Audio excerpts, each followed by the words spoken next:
All right, sick. So we are live now. I'm live with Comb. We're going to take a look at Shipwrecked VOD, where you played Fearless. This is a really good set. I think there's a lot of back and forth here. There's a lot of Hmm.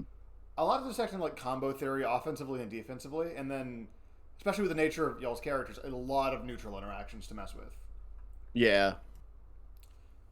So the way I'm going to basically do this is I'm just going to have this playing while I talk Hmm. about stuff, and then Hmm. as something interesting comes up, I've also recently rewatched this, so I'm not just like, yeah, I'm just going to freeball it, but as Yeah. things come up that I want to point out, we can fiddle with.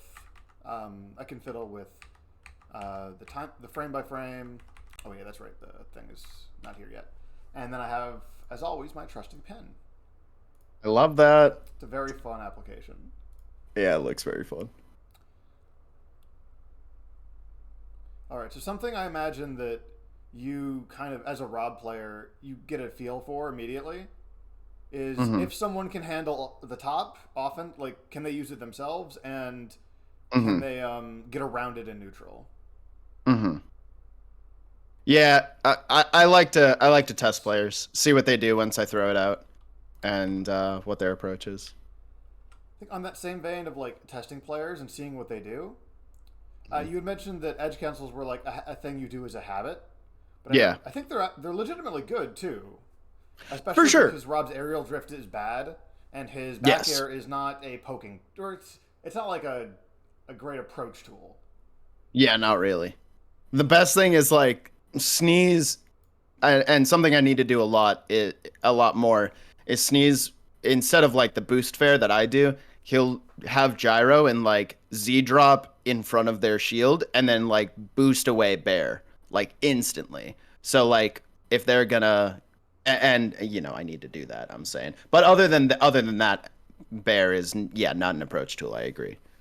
And even still, I guess that example is more of like catching them poorly approaching. So yeah, I'll never mind. No, you're good. So what that's doing when Sneeze does that boost forward Z drop back air thing, that's Hmm. because he's playing against players that are consistently killing him for boost fair on shield. But he's using the fact that.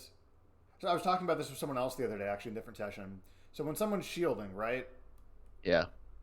Usually, especially if it's something like pretty common in the matchup, like Rob Boost Fair, Hmm. usually if they're going to get a punish out of shield, they're going to wait. So they're going to wait for boost in Rob's case boost fair, and then Hmm. from there go into their out of shield options. Most of the for most characters is probably shield grab, or if they have a Hmm. fast back air and you've crossed them up being tricky, maybe like a back air, maybe even just movement. But whatever Hmm. option they pick here, it Hmm. comes from this fair. Hmm. So when you do nothing, when this fair is, oops, let me get my eraser. So instead of just doing fair, if you do wait fair Hmm. or wait something else or just do nothing, that Hmm. really can mix up like the muscle memory of the out of shield option. Hmm. Yeah. Because I don't know if Rob's out of shield is really great as an example, but let's It's take pretty bad. let's It's say like up smash, and sometimes that first hit of up smash knocks them away. yeah, And it's not great. yeah. Let's say shield grab. Let's say you're playing a Rod Ditto, right? Hmm. Especially if you only really have the one option. Like it's either movement or it's shield grab. Yeah. You're gonna a lot of the Yeah. times when that's an option that comes up a lot, when you decide to shield, even if you're not looking for explicitly fair, you're waiting until your shield gets hit to do your thing Hmm. because that's like the physical stimulus that tells you, oh, okay, they can't move for a second or however long. Right. Yeah. They're never just gonna like raw. There's no like raw shield grab like in the boost fair situation. They're always waiting for that first stimulus. That Right. makes sense. So what Siege, what Sneeze is doing is Hmm. instead of doing immediate fair, he's doing delayed Z drop into immediate bear. Hmm.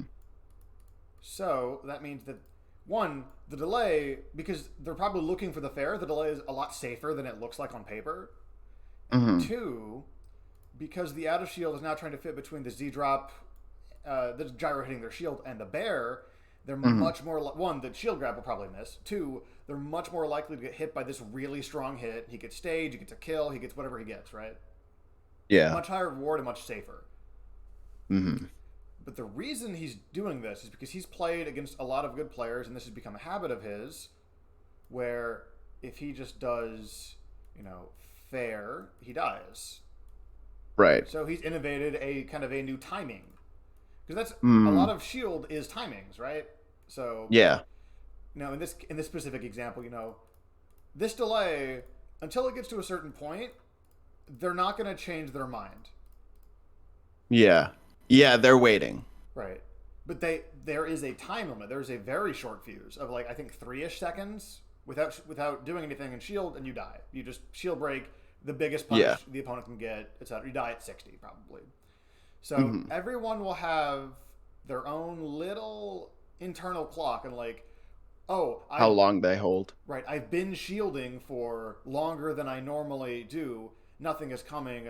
They're waiting for something to shield poke me.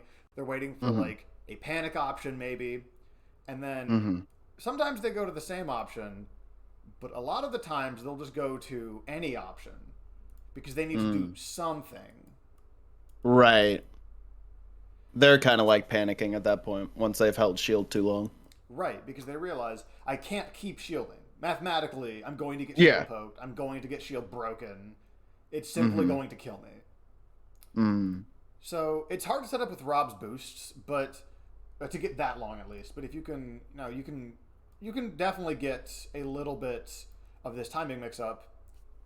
So let's say if you have the gyro, you have Z drop to lock them down or delay your hit on shield. Even if you don't have the gyro, with AGT as well. You have AGT if you have the gyro. That's a ton. I can of options. I can put myself up a little bit, so even longer before touching shield. Right, you can keep them in that tense state for another half second. Mm-hmm. Something else you can also do is intentionally slower options, even if they're not super fancy. So instead of, let's say boost fair, for sake of argument, is frame 15. Sure. I don't know what it is, but, Hey, me neither, buddy. it's boost fair. I've never known frame data in my life. Of all the moves to know the frame data on, boost fair is not one of them, except for how punishable it is. I just know it's negative, and that's all I know. So let's say maybe if you do boost back air, maybe that's frame 23. That's a different timing. That's an 8-frame gap. And if those 8 frames, if there's enough, if they've been shielding long enough, or if they are kind of tense enough already that those 8 frames could make a difference, then that might be where they pick their option. Additionally, if you want to get really nasty, you can just start doing left rights on their shield, right? You have 3 boosts. That'll outlast their shield almost by itself. That's what I've wondered, because I never intentionally tomahawk, and I thought about what if I do boost tomahawk, or not necessarily the grab part of tomahawk, but just the idea of if boost fair is so much my muscle memory, what if I just boost at them and either boost away just to wear down shield a bit, or if I just wave dash back. And I almost never do that, and I really think I need to start mixing that in.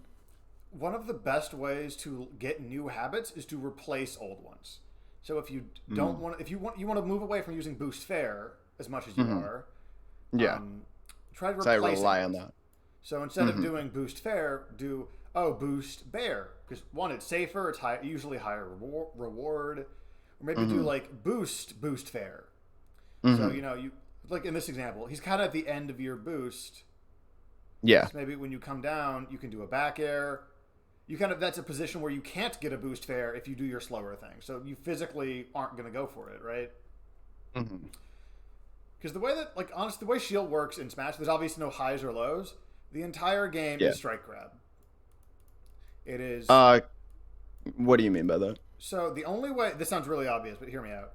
The only way you hit somebody is you hit them or you grab them. There's no Street Fighter. Oh, that was an overhead, or that was a low. Sure, You either hit them or grab them. Obviously, shield better than strike, especially usually the more straightforward options like boost fair, shield's much better than that, and grab beats shield. Yeah. But the secret thing about Smash is that you can't shield forever. So Mhm. eventually, strike will beat shield with timing. Right. Okay. Because let's say again, let's say you never tomahawk. Let's say you're playing someone that knows you never like tomahawk grab them. If you Mhm. boost back and forth here, they're gonna move out of shield. You don't need to Mhm. grab them to get them out of shield.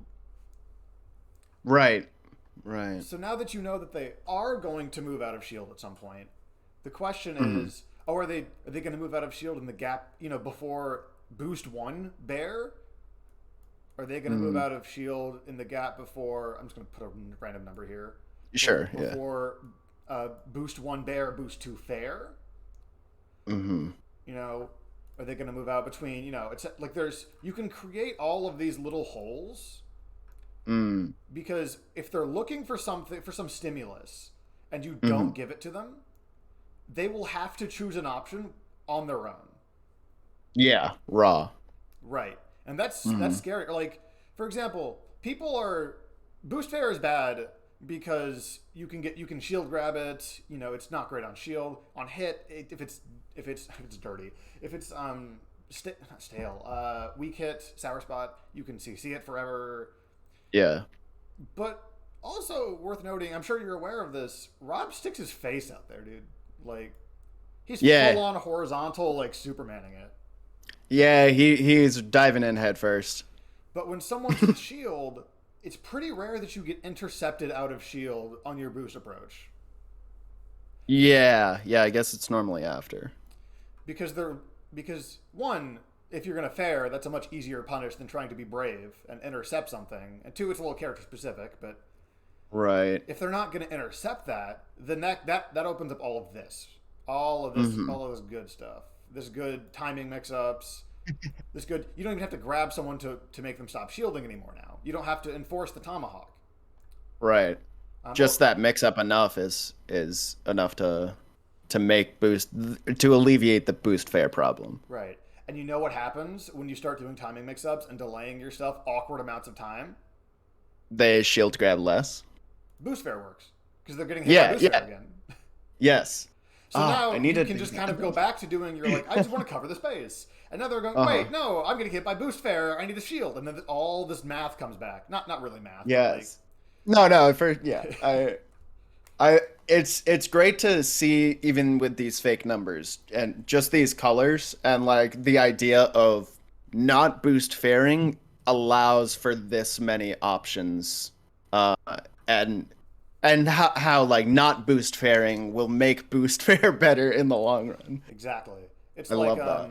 like in this specific set, Shahid was doing a really good job in the first, especially in the first few games, of only going for the empowered command grab at that perfect percent where it'll kill. He didn't even go Yes. for. I don't think he even went for it before it would kill for like a game or two. So because he didn't Yeah. go for it, it wasn't fresh in your mind because you had other stuff you're worrying about. Mhm. That's another strong thing about these timing mix-ups. Like on paper, if you sat down without the time pressure, without the game, the tournament, you can probably Mhm. go, "Oh yeah, like ignoring the boost fair option, assuming boost fair isn't coming. Yeah, Comb likes to go for boost back air, or like Sneeze likes to go for boost Z drop back air, which is like, Mhm. let's say closer to like this timing. So if I intercept him out of the initial boost, that should be good, especially because what's he going to do? Fair me? I'm only at 30. I can look at my percent. This is a third Mhm. of a second. You're Mhm. not you're not doing that in a third of a second. Yeah. No one is. When you're also worried about, oh, are they even going to boost at me? Right? Are they going to? Right. Because as Rob, backing up gives you pressure too because you have your projectiles in your setup, which most characters Yeah. can't like match in that way. Yeah. I think that's another I think that ties into mentality a little bit because I've always had this fear of being lame. You could probably tell. Come, don't do Uh, that. I- Fearing being lame is the only true lame. yeah, yeah, honestly. So I think like I was talking to Nave the other day and he's like, I think you need to just put out gyro like under plat and wait under plat because that's really hard to beat. And then I did it in tourney against him and he's like, yeah, it's really hard to beat.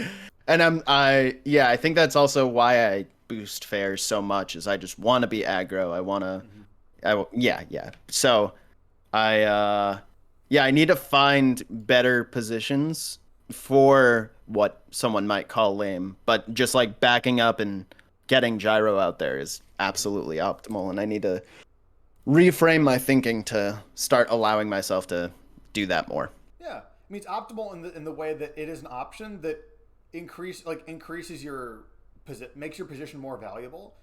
Mm-hmm. But again, everything is cyclical, right? If you start Mm-hmm. backing up to set up to like under the plaid, do like start playing defensively on the end of the stage and just building the percent. When you when you're in, They counterplay. they start moving forward. So you know what you Yeah. can do? You can start punching them in the face for moving forward. And that's another Mm-hmm. way you can get around. Like you don't have to worry about shield as much if you're not doing the thing that loses to shield primarily. You know, Mm-hmm. because like there's a big like decision tree of like, oh, why is someone shielding against Rob? Well, it's probably because Mm-hmm. boost fair.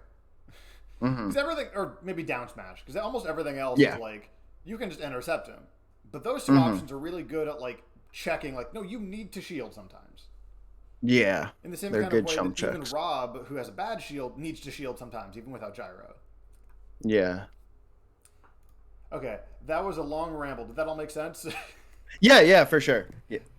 Okay. And something else to note real quick is you said like I'm sure you know this, but and I want to clarify that I feel like I'm just like a scrub who got good by playing and I don't know like like please explain everything like I'm 5. Gotcha. Don't worry on breaking it down like to that level cuz that is like really helpful for me to see like the most basic, you know. Uh Gotcha. but yeah, yeah, I'm good to move forward. That all made sense and was very helpful. One more thing about the strike grab is Rob is Uh-huh. a character that can really enforce the grab too. So, Hmm. because let's say trying to get around strike with only timing is kind of like character-ish dependent and very player dependent. Like there's a Ness in Houston that had the weirdest timings. He almost never grabbed people. He would just run through you 3 times and bear you, and it was always right when you moved out of shield. Hmm.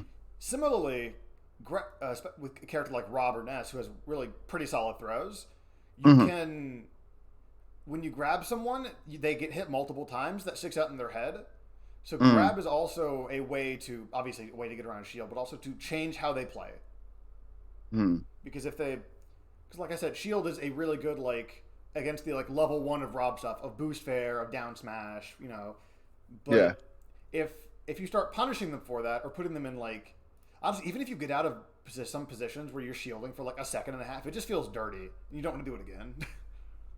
Wait, can you say that again, real? Sorry. So in situations where you shield for like a second and a half as the defender, even if you Hmm. successfully roll away, it's just an uncomfortable position that sticks out in your mind. Yeah. Yeah, I agree. But also your shield is now tinier, Hmm. so you effectively can't do that again Yeah, for a little it's bit. like burned an option. Right. So now they're going to be avoiding shield. So for example, if you're pressuring their shield like this and like even if they shield the duration of it, if their shield is low, don't bother going with grabs because they're not going to bother with shield. Right. Right. That makes sense. Why am I doing this? I have a trash can button. I don't have to delete everything individually. Okay, so we're almost 20 seconds into the VOD. Yep. Yep. I ramble so much. Please. Oh Let, no, me too. I think we're both commentators, so once we're on the mic, we're like, yeah, let's just talk forever. But God, I forget that there's the actual set in front of us too. for this set, I had the commentary on when I was re-listening to it. Oh man, I did not like myself. Hey, no worries at all. I listen to some of my own commentary and I'm like, Why? why would I say that? Stupid, stupid. No, you're good. All right. So yeah, that was kind of like a big overall concept of. Oh Yeah. yeah, a good get up there. That's a good awareness on the Lucario intange shenanigans. Mm. But yeah, that's a pretty broad concept that, especially Rob, who can't like your pressure on shield is like one and done when you hit their shield. Yeah. So you kind of do need to be aware of that kind of stuff. Mm. I got killed because I missed a waveland. I'm pissed. Oh yeah, that whole time we weren't even full. I like Yeah, didn't even realize. yeah, because y'all got everyone who played on that stage just started playing without waiting for stream. It was Oh, wild. we waited. We went through every one of the alts because Fearless was like, I think my alt is here, and then we didn't find anything. No, I mean like before waiting for the stream to say they were ready. Oh, got you, got you. Because like they were running a lot of stuff there. Yeah, That's yeah. you do that a few times. I think especially in game one, enforcing this as an option is really good. Mm-hmm. Because like this is a way, like this is actually a really good fusion of like what you refer to as playing lame and then Mm-hmm. also being aggro. So you have this top, so Mm-hmm. that means especially God, I call Lucario everything but Lucario because I've only played Shahid for like 5 years for Lucario Yeah, only. wise. So from his perspective, he thinks, okay, I can't drift onto the plat, or even if I can kind of get over here, now I'm in It's an awful scary. position. Mm-hmm. So I either go here. Let me actually even delete that.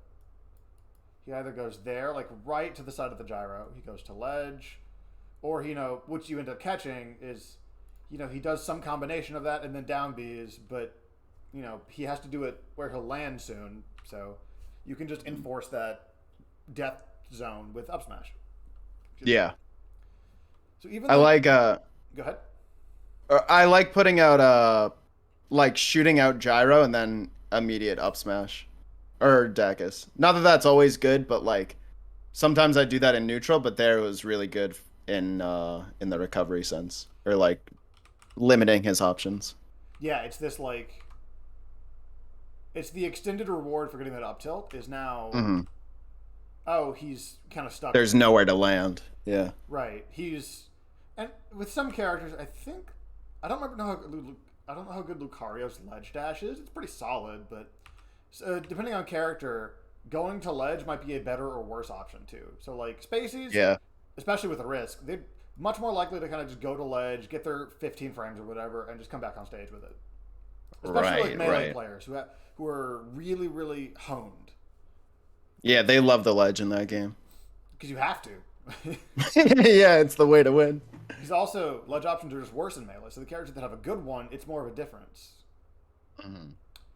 But yeah. So between That that catch was wild. Thanks.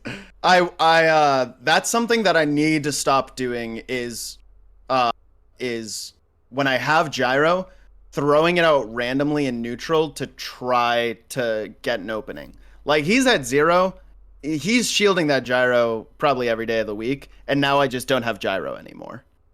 And You mean that's this? something that I This one where what you spawn from it right here? ledge.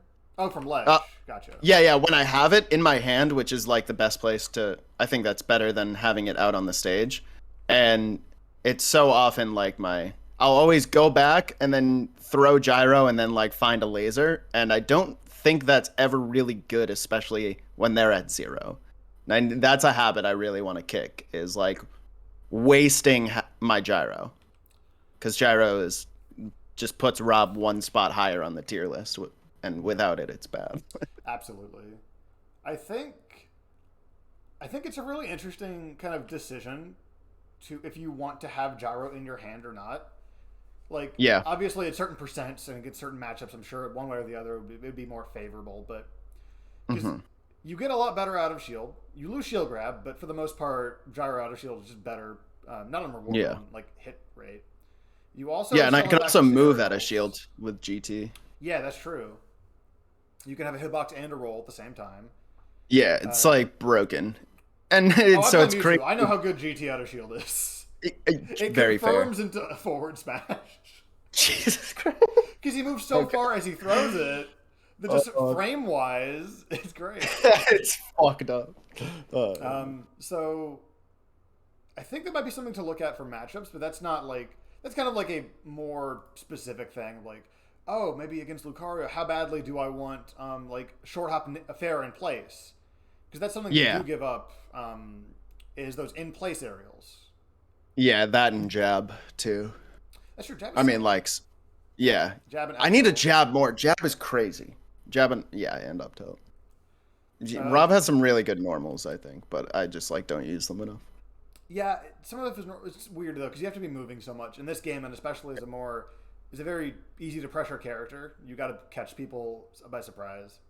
Yeah, yeah. I think something that is also really see for all of those positives about having gyro, having a hitbox on stage that you don't have to worry like that you are immune to is ridiculously powerful. Yeah. So like we already saw, it got you a kill a minute ago. Hmm. So it lets you be in two places at once in that kind of way. Because at 120, if he's landing on it, that's tumble hit stun. He can't CC it, and he'll be right where you are anyway. Yeah, I think I'm so scared of good players like just playing well around gyro that I like forget to chump check them by putting it out and seeing if they know like to wave dash into it and like how to use it. I think that I need to bring that option back into my play a little bit. You know, at certain character specific or like percent specific situations, but like it's not worth getting rid of that option entirely. I like how you phrase that I'm invulnerable to it and I'm at two places at once. I need to keep in mind how advantageous gyro is. If you're just getting it from, you can also have it as a shield of some kind. So if Yeah. gyro's here, oh, Lucario hits you at 60. If you DI far enough to where he has to run into gyro, he can't get a follow up.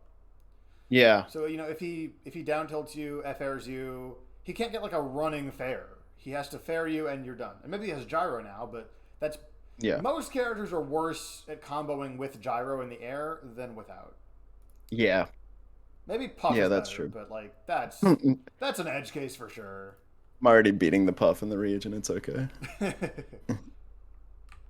All right, it was. Yeah, there's something else with gyro. I don't know how much. I don't think you get a ton of mileage out of fair out of hit stun, but it is a thing you can't really do. Jeez. Yeah, and that's just a Lucario. That's like 3 mix-ups. You gotta guess right on the up smash. Got to guess right on the nair or down air. You got to guess right on how many hits the down air is. That's just like. Yeah. Yeah. So some of the set, I'm like curious of like, oh, what could I have done better, and how much of it is Fearless as a god with Lucario, and like that's just Lucario. Like he found the one opening, and then like nothing I can do, you know. Yeah. The scary thing is once you're at this high percent, even like being above someone's usually not great, especially as Rob. This is purely like you got a 1 in 3 chance. Yeah. Landing with gyro there wasn't the best. It was a little greedy at your percent, I think. Yeah, that's another thing. Both in singles and doubles, I always just like forget to look at percent, and so sometimes I do bad things like unsafe boost fairs. Sometimes like game 5 high percent, I try to do that, and like then I just get shield grabbed into kill confirmed. Yeah, the risk reward becomes really bad. Okay, so you said that this is a habit, and I kind of want to point out the same kind of like we were talking about strike timing against beating shield. Yeah. This kind of stuff, especially as someone who like isn't super familiar with it, it's scary to contest. So here Shahid kind of just like assumes that you're not going to hit him, and he's right in this case. Yeah. So that is something you can also enforce. Yeah, I almost after this aerial, I wish I dropped down aired immediately, but because like threatening it and then going back and forth game 1 doesn't really do a whole lot. It just shows the option, but like actually putting more of a threat for if he's just gonna stay there, I think I should be ready for that as well. Mm-hmm. Here's another example of like you were talking about not really observing percents. He's only at 30 here. Yeah. So he's gonna CC that up smash if it's even gonna connect. It becomes a really like high risk, low reward option, which is not a long term. That's such a good shadow ball or sphere right there. Mm-hmm. That's not a long term like good solution. Mm-hmm. That one's fine because you're invincible and you have the gyro. Yeah. Again, I was just talking about it. You have the gyro as a shield here. Yep. So you're at 0. You're also kind of invincible. It's wearing off, but like he can't hurt you. Yeah, there's literally my muscle memory of gyro into immediate Dacus. Like I do it from spawn, I guess too, which is it's again fine from spawn. Yeah. Now if we were talking how to beat shield, that shield's low. Not shield poke maybe, but like. I mean, if he shields down smash, he's getting hit. Maybe not, but he's probably not going to shield down smash for that reason because it's amazing. Yeah, exactly. Yeah. So I think in that case, that gyro can make that kind of stuff really, really safe. So now, even though, and I think that throw is good. because his shield is low, and he's trying to basically run away to like get it back. So just keeping him Yeah. shielding, keeping him from running too far away. Yeah, at 63, like if that gets him off stage and I hit like a laser as I'm approaching, or if I like get the recovery in any way, like that's bad for him. But like I need to stop throwing it away at 0. There's no reward really. So something, I think you do it like one more time.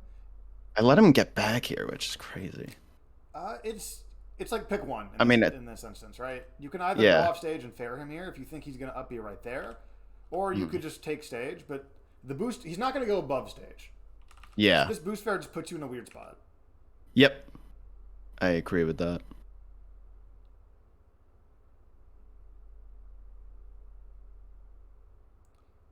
I like how you use the you realize that, oh, I don't have gyro. You kind of let him go under you, and then you go get gyro. That's really aware. Yeah, I like putting gyro at ledge at high percent, and once he didn't get hit by it and neutral was reestablished, I'm like, all right, well, I'm just gonna go pick it up. Yeah, it's like he's not like Lucario's fast, but like Rob isn't slow. You can run to ledge before he can like intercept you. Mm.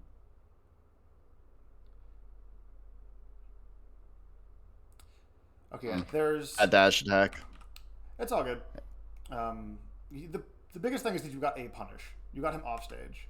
Yeah, So sure. something that is it's Lucario specific, but in this game at least, in a lot of other games with resources, it's a lot easier to see because it's universal. He's at 163 in his last stock, and in this instance, he's been hit like all the way up. He has 2 charges. He finally uses one. Okay, fine. You know, he's admitted that yeah, he might want to get down and survive. Yeah. It might be worth it. Here, I think you have the right idea because 1, he just used the stock. Yeah. 2, or the charge rather. 2, Yeah. this is that magic percent where you've been dying to side B a ton. So I think going over him is a very conscious thing to do here. Because he's thinking about this because he's got like 2 kills, 1 or 2 kills already this game with it. Yeah. So it becomes a very like, oh yeah, that's right option. Sometimes sometimes throwing out gyro in an edge guard situation will like I've netted kills just by hitting this gyro here, and I think that's gotten me into the habit of always doing it and forgetting to cover ledge. Cause I think if I just grab ledge, maybe he doesn't come back, or at the very least I can get a punish from ledge. But like this gyro just wastes time and then gives him free ledge. I don't think so. I think this gyro was good. You think so? Okay. Let me show you what I mean. So he's Sure. I think he's right about here. This gyro, and he's falling as well. This gyro is going here. Because you have the gyro in play, and it's like 180. If it hits him, he dies. This is also That's it might true. hit him. It's hard to tell. Yeah. And between that and the way that Lucario works, where he needs to be going down to get to ledge, and the fact that he's not going on stage, he's at 180, anything will kill him. Yeah. So his goal is right here. Mm. You have now, with this gyro alone, between that and the distance he went, you've created the situation where you basically know exactly where he's going and exactly how he's going there. Mm-hmm. More or less horizontal with a slight down 10. Mm. The only thing you got to do here, you don't have to hold ledge. Fair has enough active frames to where you can just walk off fair and he dies. Yeah. Yeah, true. You don't have to do like a turnaround, get to ledge. Yeah. You end up getting the stock though. You snipe his landing. Shai is like, it's like the second time this game he hasn't just taken ledge. He also used Spear Bomb a ton in this tournament. I'm not sure what he was doing. Yeah. I don't know if he did against me or not. I can't remember. I don't think so. But like, I was watching in doubles. That's one thing. But even in singles, he did like 2 or 3. That's more than I've seen him do in a long time. Just funny. All right. Yeah, I try to crouch cancel down smash and I get Lucario'd. Oh, that's something Lucario specific that is very fun. Oh yeah, good hold on ledge to force the aura or force the punish / aura. It's his decision, but. So let me actually back up a little bit. Sure. If you're willing to play the game, you can really mess with Lucario's pressure with spot dodge. Hmm. So let me back this up to where. So you're aware here that you're going to get dash attacked, more or less aware, right? Because you're getting tech chased. You're deciding I'm going to CC down smash. Yeah. What beats CC down smash is dash attack into down smash or up smash. Down smash, Lucario down smash is a little faster, and it's a little easier to like. You're not in the air, so you still have access to CC at low percent. So it's what most Lucarios would try to go for at early percents. So like Dash tag down smash. Yeah, if they are going to go for 2 hits in a row, they're going to down smash over up smash. Yeah. You can SDI like out of up smash, right? Out of the final hit? Oh, or yeah, can you for not sure. really? Okay. Even Rob can. Like they upped the SDI modifier or something that made it less consistent for SDI purposes. Also, just in general, I really need to work on SDI, but that's its own other thing. I feel like I seldom intentionally SDI. So I need to start doing that. It's a lot easier when you know you're getting hit by something, for instance. And Lucario is a little bit of like, well, I know I'm getting hit, but what am I getting hit by? Yeah. There's his down air is a really good point. If he ever goes for like, let's say you DI in on forward air and he goes for like down air side B, you can make him die if you SDI down the first hit of down air enough, and he can't react to it. Obviously, it's too fast. That's most of it in this matchup. You just SDI things away as you DI them to get further away. But so this situation, so he's going to dash attack you, and then the mix-up is okay. We're both basically actionable, right? Yeah. And he's probably going to do a smash attack because side B is too slow to like beat CC options here. In this case, it was up smash.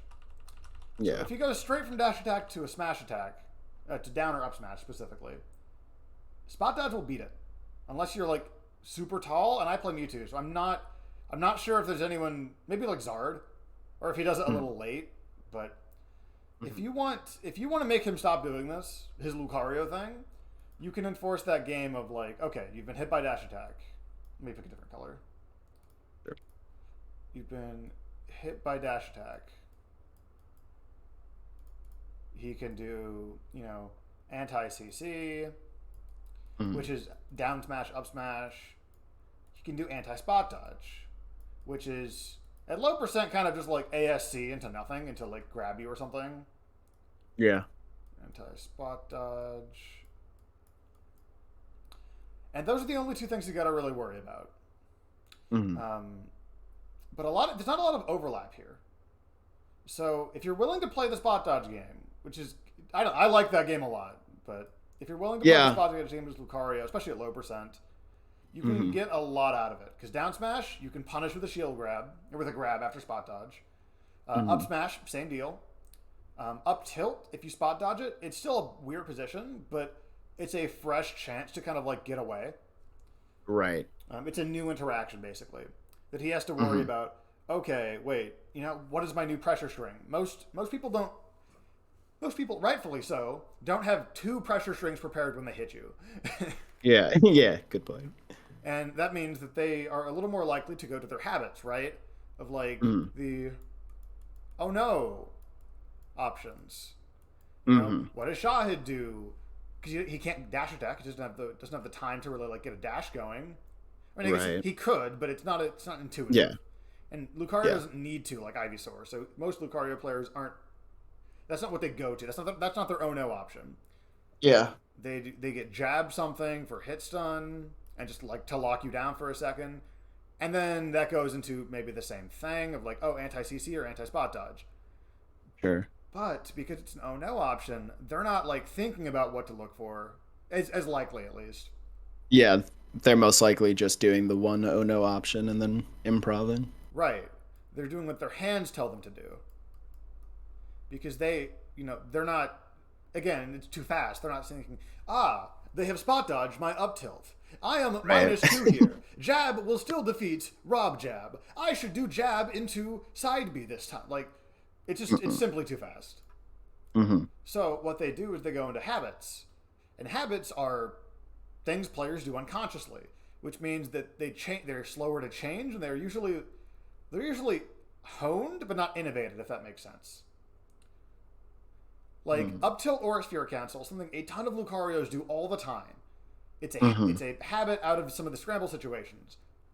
Mm-hmm. They're really good at it. They were like maybe not frame perfect, but they were like on top of that Aura Sphere cancel no matter if it's early or late. But they're not Mm-hmm. thinking, oh, I should up to Aura Sphere cancel. They're thinking, oh, I'm gonna hit them. You know, oh, I hit. Yeah. Oh, scramble situation, jab up tilt, Yeah. which means that it's easier to force the wrong decision in this case, or to capitalize on a panic decision when they Yeah. actively aren't thinking about it because they can't think about it. It's especially for Lucario, you can't be thinking, okay, jab, neutral B, R, up tilt, Yeah. up smash. Like, no, that doesn't work. Yeah, Lucarias are definitely going to be more muscle memory oriented with how fast you need to push buttons. That makes sense. And even other characters in PA, even like Rob, like you Mm. can't, like you go to down smash not because you think every time in your scramble situation, ah yes, this is the correct decision. Like no, I just down smash is really good, hard to punish, and I do it all the time. It's a good reward. Yeah, crouch cancel down smash, pretty good. Like you've run the numbers on it before, and it's really good on the numbers, so you do it. Hmm. Yeah. And there's nothing wrong with having that, but being able to force these situations where, okay, you've taken away this now, right? You guessed right, and even on the like, this is assuming he does like a reasonably like medium option, not like a smash attack. On Mm. that, now we go to oh no, and this is where you can really like bully people for their habits. Hmm. It's easiest to see on well, actually, there's two kinds of characters. There's melee characters, even if they're a little changed, that have Hmm. like a lot of history, a lot of melee play, and then there's weirdo brawl characters, including like melee low tiers. Hmm. For the weirdo Yeah. brawl characters, the habits will frequently be different. You know, you'll have oh this Mewtwo will roll a lot, this Mewtwo will nair, this Mewtwo will up smash sometimes, Mm. and then for let's say Fox, right? You have okay, Shine on the Shield is the good thing. Are they going to do the Hmm. good thing, or are they going to do the thing that they're comfortable with? Yeah. Mm. So, in each of these cases, though, one player basically has one habit. So, Yeah. let's say if you play against a different Lucario, they might have a different option. They might not jab into something. They might just grab if you spot Right. dodge their up tilt. Whether that's like going to beat your option or not, it might just be a habit they have. Hmm. And that's kind of the harder part about playing against the newer characters is that you don't know. Like, if Lucario was in Melee, it would be public knowledge. This whole like the frame data on all of these options. Like, oh yeah, Yeah. so if he dash attacks and you buffer spot dodge and you up tilt, he's -3. You can shine him, or you know, you can get a grab out before he can hit you, or whatever. Hmm. But good and bad news, that's not really like common knowledge, even like private knowledge. Like it's Yeah. people don't. This is not a game that people usually play on the numbers because it's Yeah, just too it's fast. mostly feels and on the fly. So it might be easy to feel like, oh, I'm minus, which means that oh, the opponent can move first, but by how much, right? And it becomes Yeah. like a slightly less informed decision of I think I'm gonna press when they can move first because you know I can just jab or I can just like CC down tilt something, but I don't know. And when they Mm. don't know, additionally to when they panic, that's when you get back to habits. Mm. When you have this question mark, right? Oops. When you have this question mark about I don't really know. I'm gonna do what works for me, right? Yeah. I'm gonna CC down like here even. It's okay to not Mm. know, but it is a habit thing. Mm. Like okay, I CC dash attack. I don't know what they're gonna do. I'm just gonna try to CC down smash. Mm. Um, because it lets you think about the game more when your hands can do that. Right. Because Right. if you like I've mentioned a few times now, you cannot be doing we're 5 seconds into the game. Yeah. Yeah, true. This is the first A lot of interaction. math. Yeah. Simply cannot do all this. Hmm. So it becomes you have to decide what to think about. Hmm. Because you have 24 to 40 minutes depending on or 16 to 40 minutes depending on the set. Yeah. But you are there was a really good line. I forget who said it, but it was someone in PNW commentary a week or two ago. Hmm. Think about it. This is all about CCing dash attack. You cannot spend all of your time and energy on fixing this problem. Right. The good news is, though, you have problems that the opponent has to deal with. So if all you're doing is, if all you're doing is this, Yeah. you're not giving your opponent any problems to deal with. They can just do their thing and you're responding. Mm-hmm. So Yeah. you have to kind of just, compartmentalize. Dash attack. Okay. CC. Roll. CC roll, CC spot dodge. Like, you gotta just like pick a defensive option, and then on the other hand, you gotta go like, okay, how am I gonna use gyro against Lucario? How am I gonna make his life difficult? Mm-hmm. In place. Are we gonna be holding it? Mm-hmm.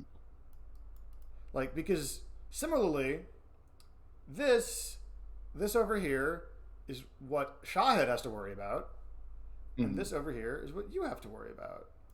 Mm. And if this is empty, if what Shahid has to worry about is empty, right?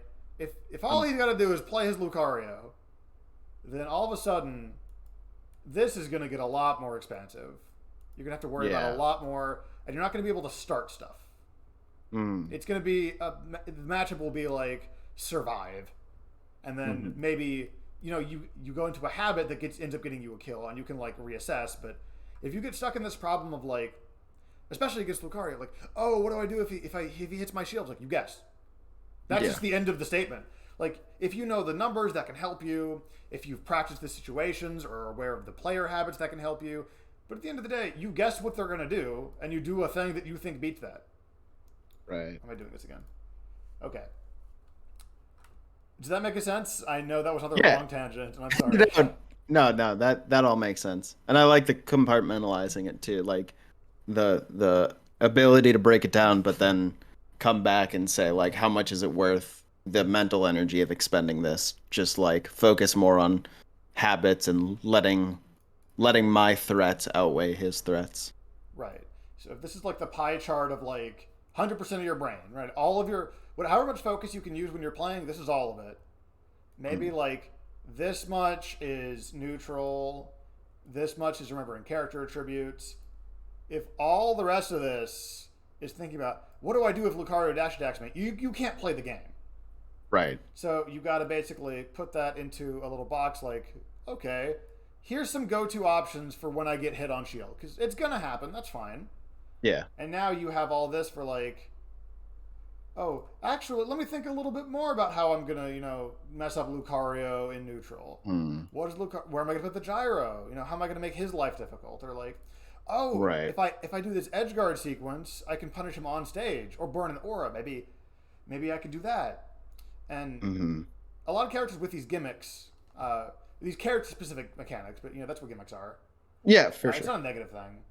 Yeah, I agree. You have a lot of thinking to do. If you do that thinking outside of the match, whether that's in between a game 1 and game 2, whether that's like, I played Fearless and then went to game 5 and it was super close. Let me think about the Lucario matchup the next time I'm like at a set, probably in friendlies, right? Then that lets you hone and be like, oh, okay, actually, until they prove that they can do something, to punish me spot dodging, I'll do this.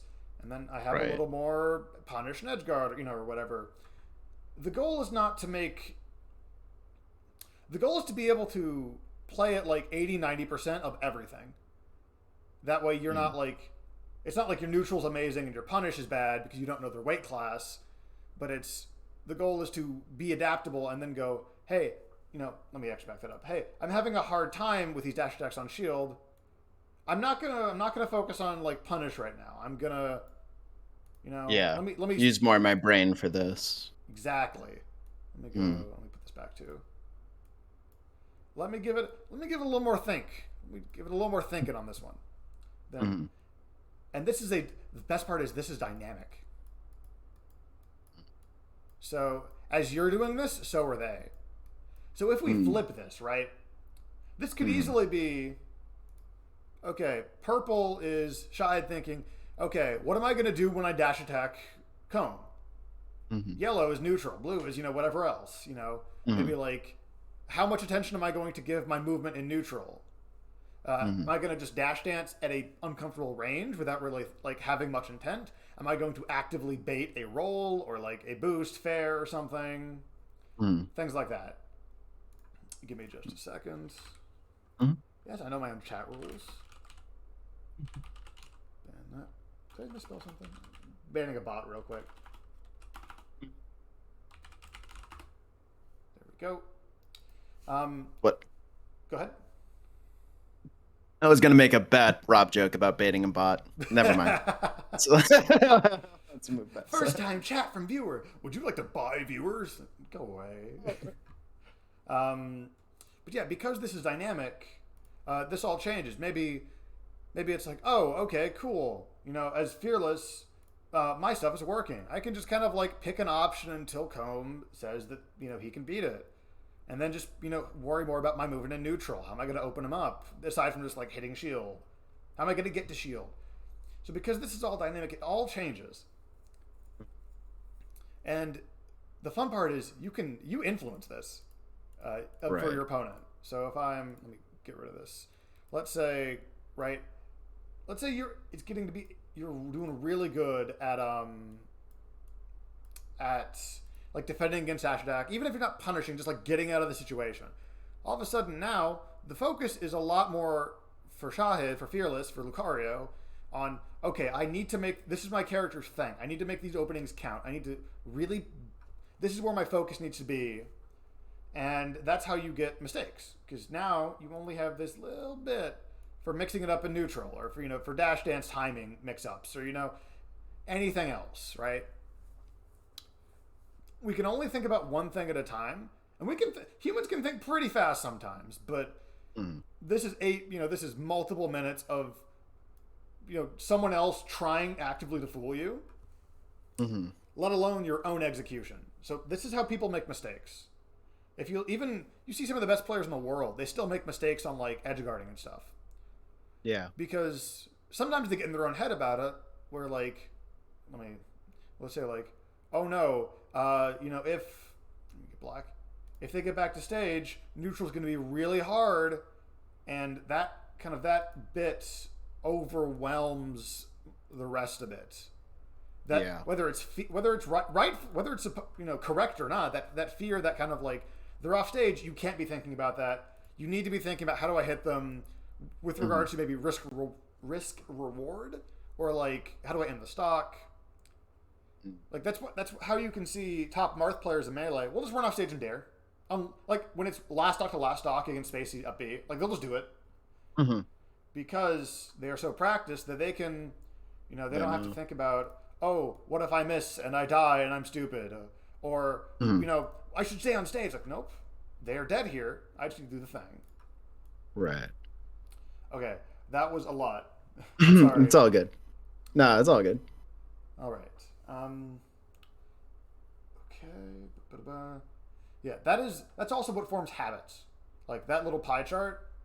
Yeah.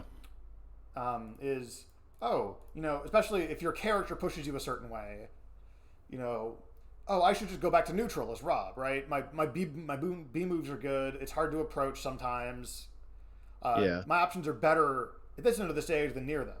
And the opposite for Lucario, right? Like, oh, I should get close to them for my character-specific, you know, stuff that's really, really strong against a character that has bad defense.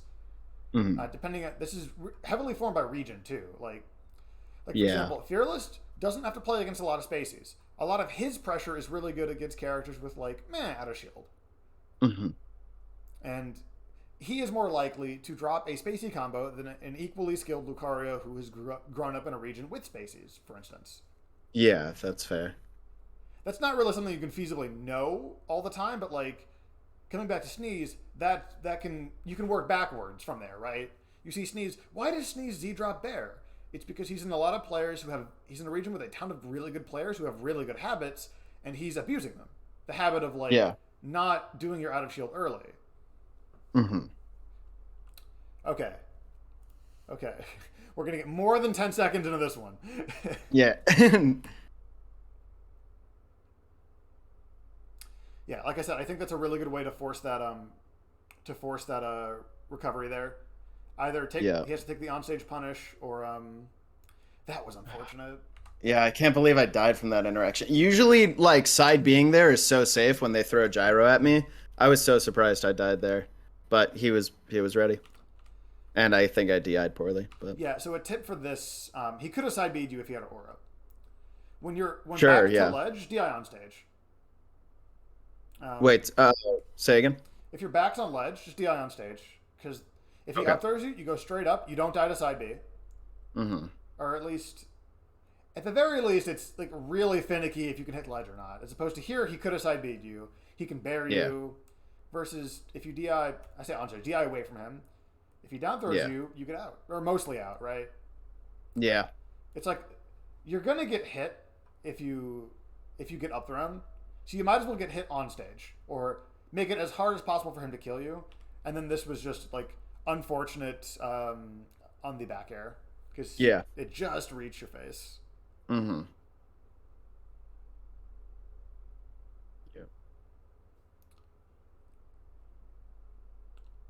That's something I think it's a lot to think about, but like here, Mm-hmm. when you see that you've launched him up past where you can really pursue him and you throw the gyro, that's a really good thing to do.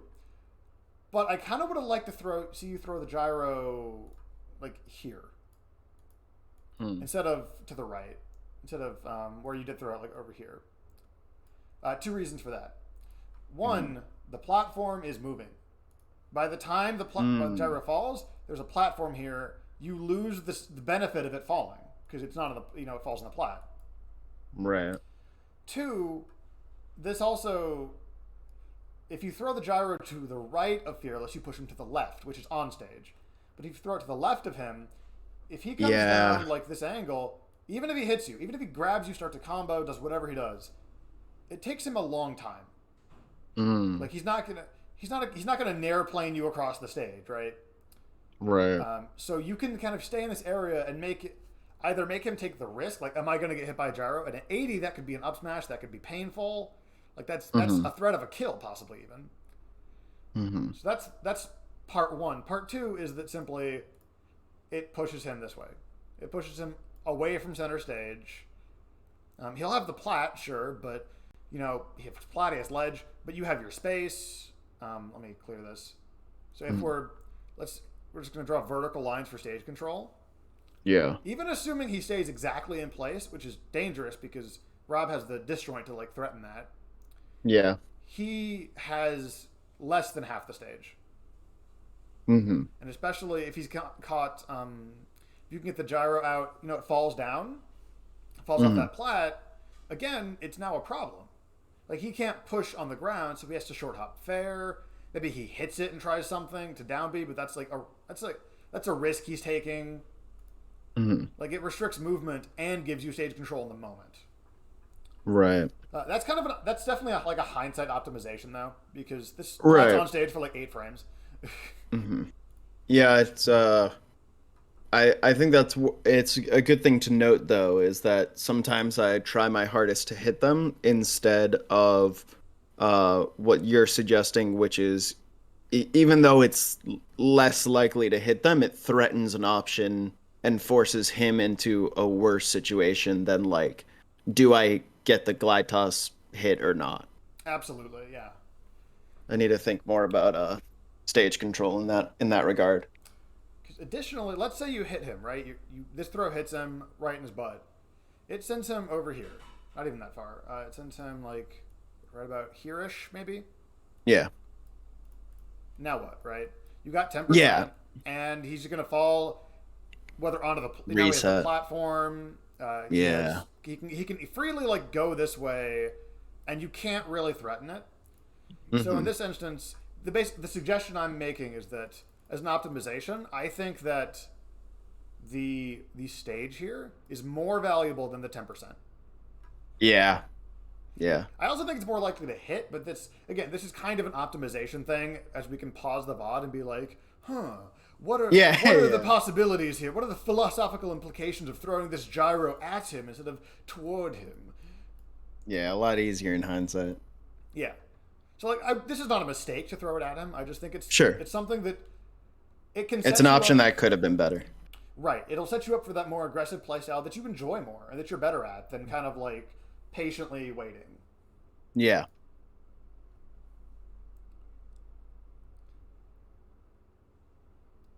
All right. he kind of catches your landing there. Yeah. You do a Rob thing where it's like Nair's really good, but Lucario especially can play that left-right game really well. Mm-hmm. So, secret tip about you probably know this about Smashville Plat. If there's a character who has a DI mix-up and it's moving left or right? You can almost always get out of the left-right DI mix-up. Because if he down throws you, you're getting hit even on DI out, right? I mean, this is kind of like a fast situation, and you have to kind of already know about the mix-up in the plat ahead of time, but when the platform is moving, left-right throws, one throw will always get you hit, the other one might. And Shahid made the error here of up throwing, because you can DI this, because as soon as you get thrown, he's moving and you're not. Right. So I want to try DIing more out anyway, right? Yeah. Or like to the right. Yeah. Yeah, you want to DI behind where the plat is not going, basically. So you'll end up here. Mm-hmm. That's not a robot. It's all right. Yeah, there it is. There he is. Yeah, there's the base.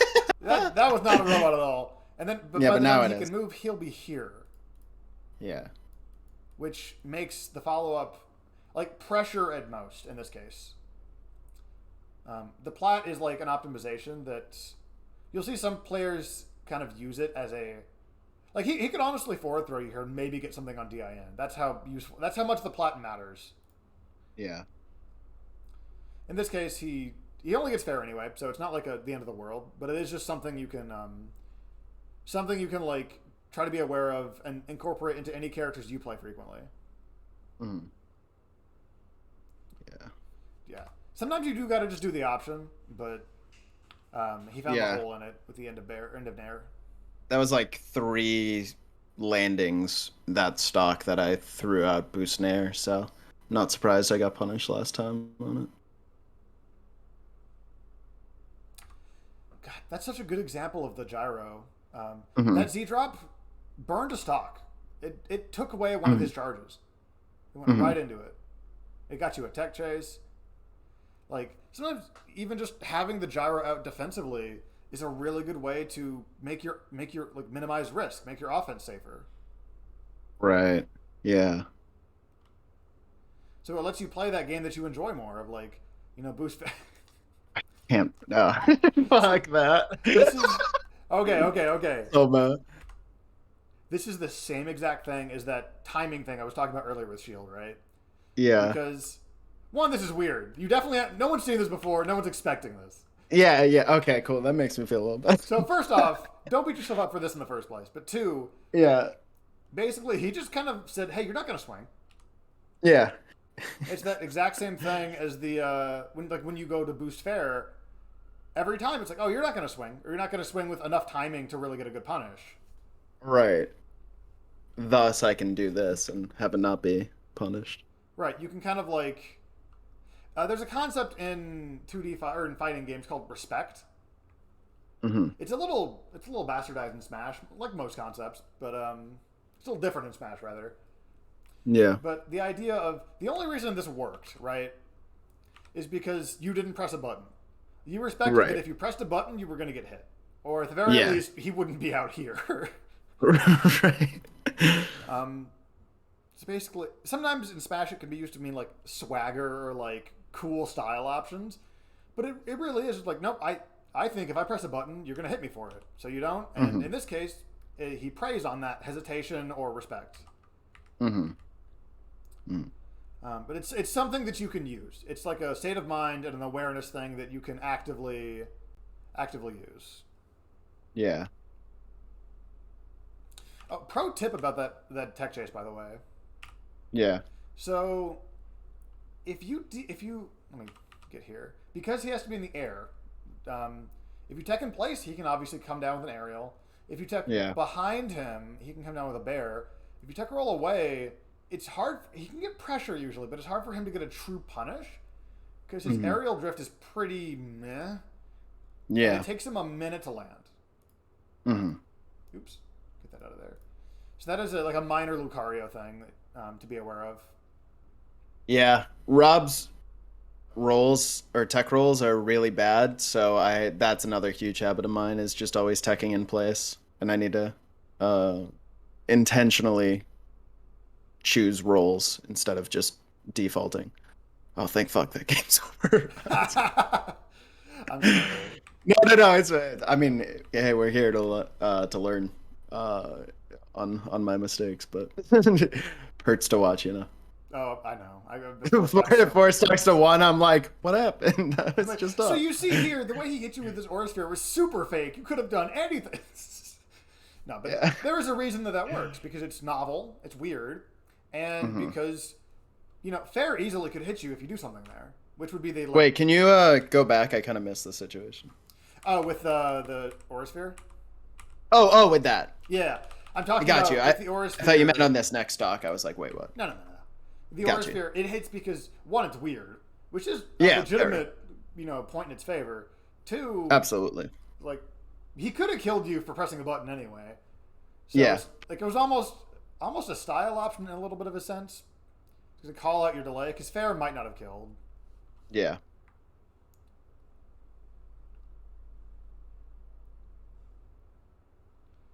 All right.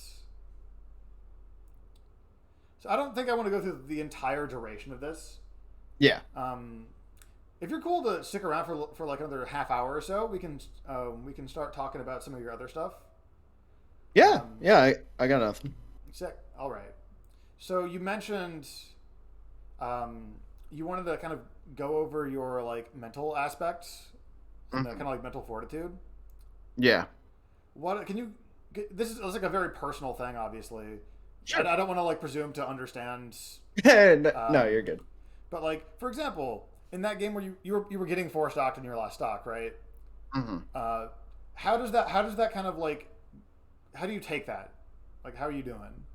Yeah, I mean, not well. I tried not to think about, stream or anything like that, but it's the objective truth that it's there. I know I'm on stream. I know I'm getting four stocked after losing or after winning game one, but yeah, my mentality's pretty shaky. I mean, I'm very clearly an emotional player, and I think that can work to my benefit and my downfall. And I don't know how much it really happened. I feel like for the most part, I actually did have like pretty good mentality compared to other sets. Like I think this set wasn't like an example of bad mentality per se, but like for example, after this set, I faced Severe and got chain grabbed a lot. Like no discredit to Severe or anything like that. Like Rob loses to getting chain grabbed by Sheik. But like in moments like that, I can just like see red and kind of like forget to be like thinking, I guess. I I have a hard time once I'm like getting bodied, like shaking that tilt and coming back, I think. And sometimes that just leads to me doing more habitual boost fares like, I'm just gonna hit him now, and then I just don't, you know. Yeah, it's that very like base level. Like, I just want to hit him and make him stop grabbing me. Yes, exactly. I feel the same way about Sheik. Sheik as a matchup is like, it's weird because Mewtwo actually gets comboed really consistently at low percent. And it's like, no, that's not what I signed Yeah. up for. This is cheating. Yeah, right. Yeah, I'm a big one. Come on. I think that's good that you can relate as a big character, like Mewtwo to Rob. Like we both just get chain grabbed sometimes. Sheik And, F tilt isn't fair. We can both agree on that here on this. oh in yeah, this stream. Sheik. You could have said Sheik isn't fair, and that would have been fine. And Fizz said it once, but tilt stick seems fine now. But once a Sheik with tilt stick really advances, we're gonna have to change some shit. You have to make a new But- rule. Yeah, Sheik's for real. stupid rule. Tilt stick is banned. Yeah, there's a whole tier list of characters you can use tilt stick for, and others it's banned. But anyway. Yeah, it's like, well, okay, you can't play Meta Knight. You can play Meta Knight with tilt stick, but you can't play Mario with tilt stick. That's too far. That character. Yeah. So I think. I mean, also just like in general, I for the goals, I just kind of put everything in general I wanted to work on. So like, and like, so if we don't talk super about mentality and we talk more like gameplay specifics, like that's totally fine. I just wanted to put out there all the elements that could be focused on. I'm not gonna be like sad if we don't talk any mentality or anything, but Gotcha. still happy to talk mentality. Hell yeah. I want to talk about one situation real quick as it comes up. The Yeah, situation I see a ton of players get into and then kind of like struggle with. So here yeah, you get Lucario on the platform with a Nair. You up tilt. You see that he's CC'd it, and that he's yeah. going to do an option, a get up option. You don't know he's going to do it immediately, but most people don't like wait for their get up option unless it's explicitly waiting for like 3 seconds. Yeah. So you do this. I think this might have covered. Would this have covered the forward roll if you did it later? Um, like, can I cover both left and right side of plat with this bear? Is that the question? Yeah. Let me get to. I guess let me get to my point, and then you know the character better than Sure. me, obviously. My point is Yeah. that I think you did this bear a little too early, Yeah, for sure. because that's a very common thing I see is that players will try to cover a tech option on a platform, but get it at such a timing that they actually only hit the invuln frames instead of just delaying Yeah. like a fraction of a second. Yeah.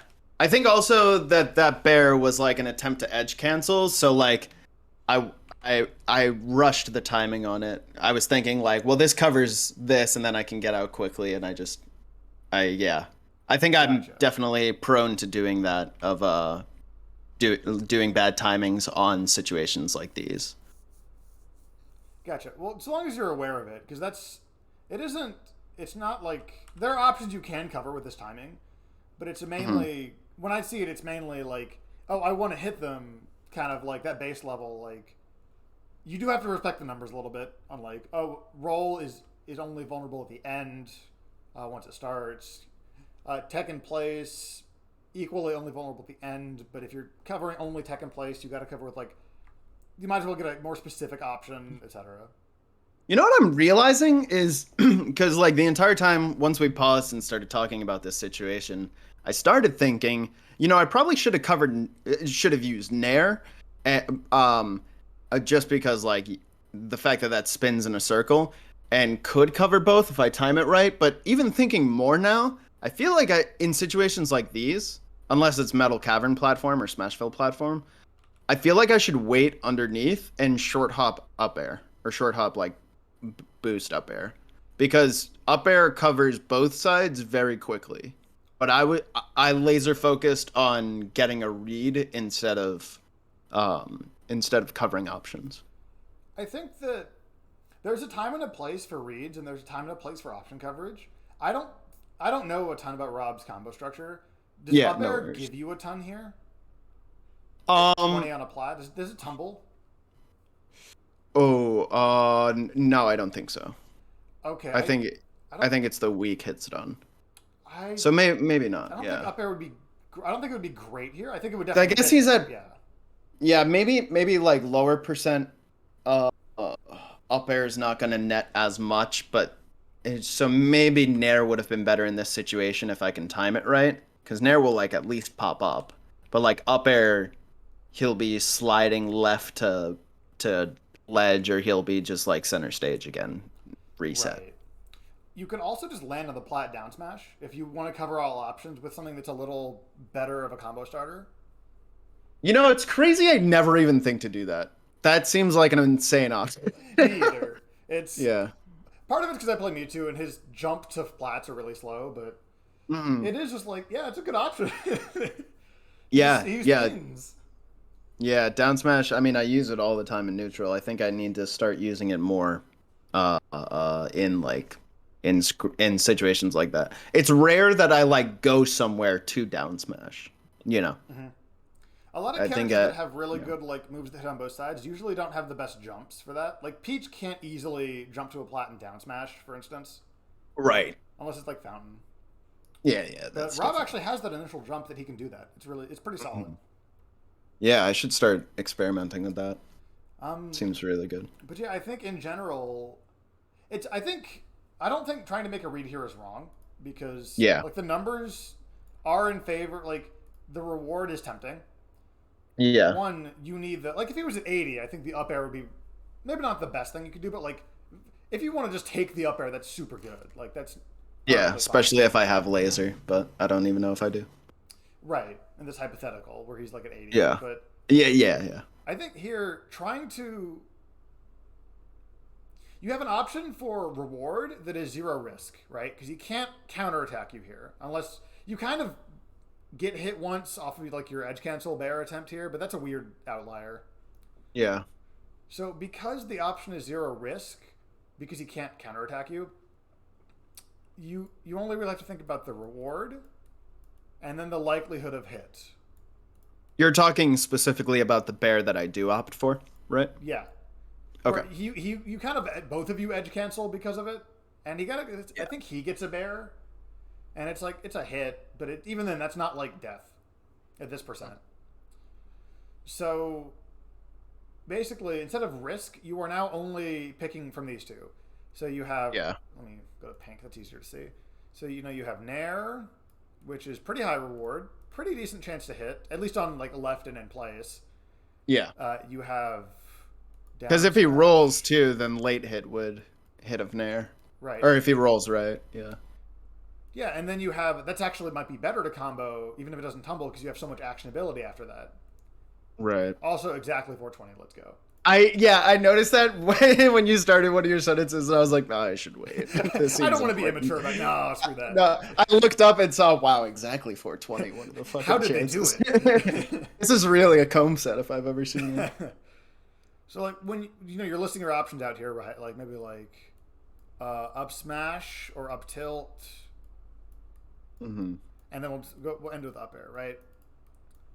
Yeah, I guess I could have stayed underneath and threatened up smash because Dacus might be a little too far, but I could running up smash too.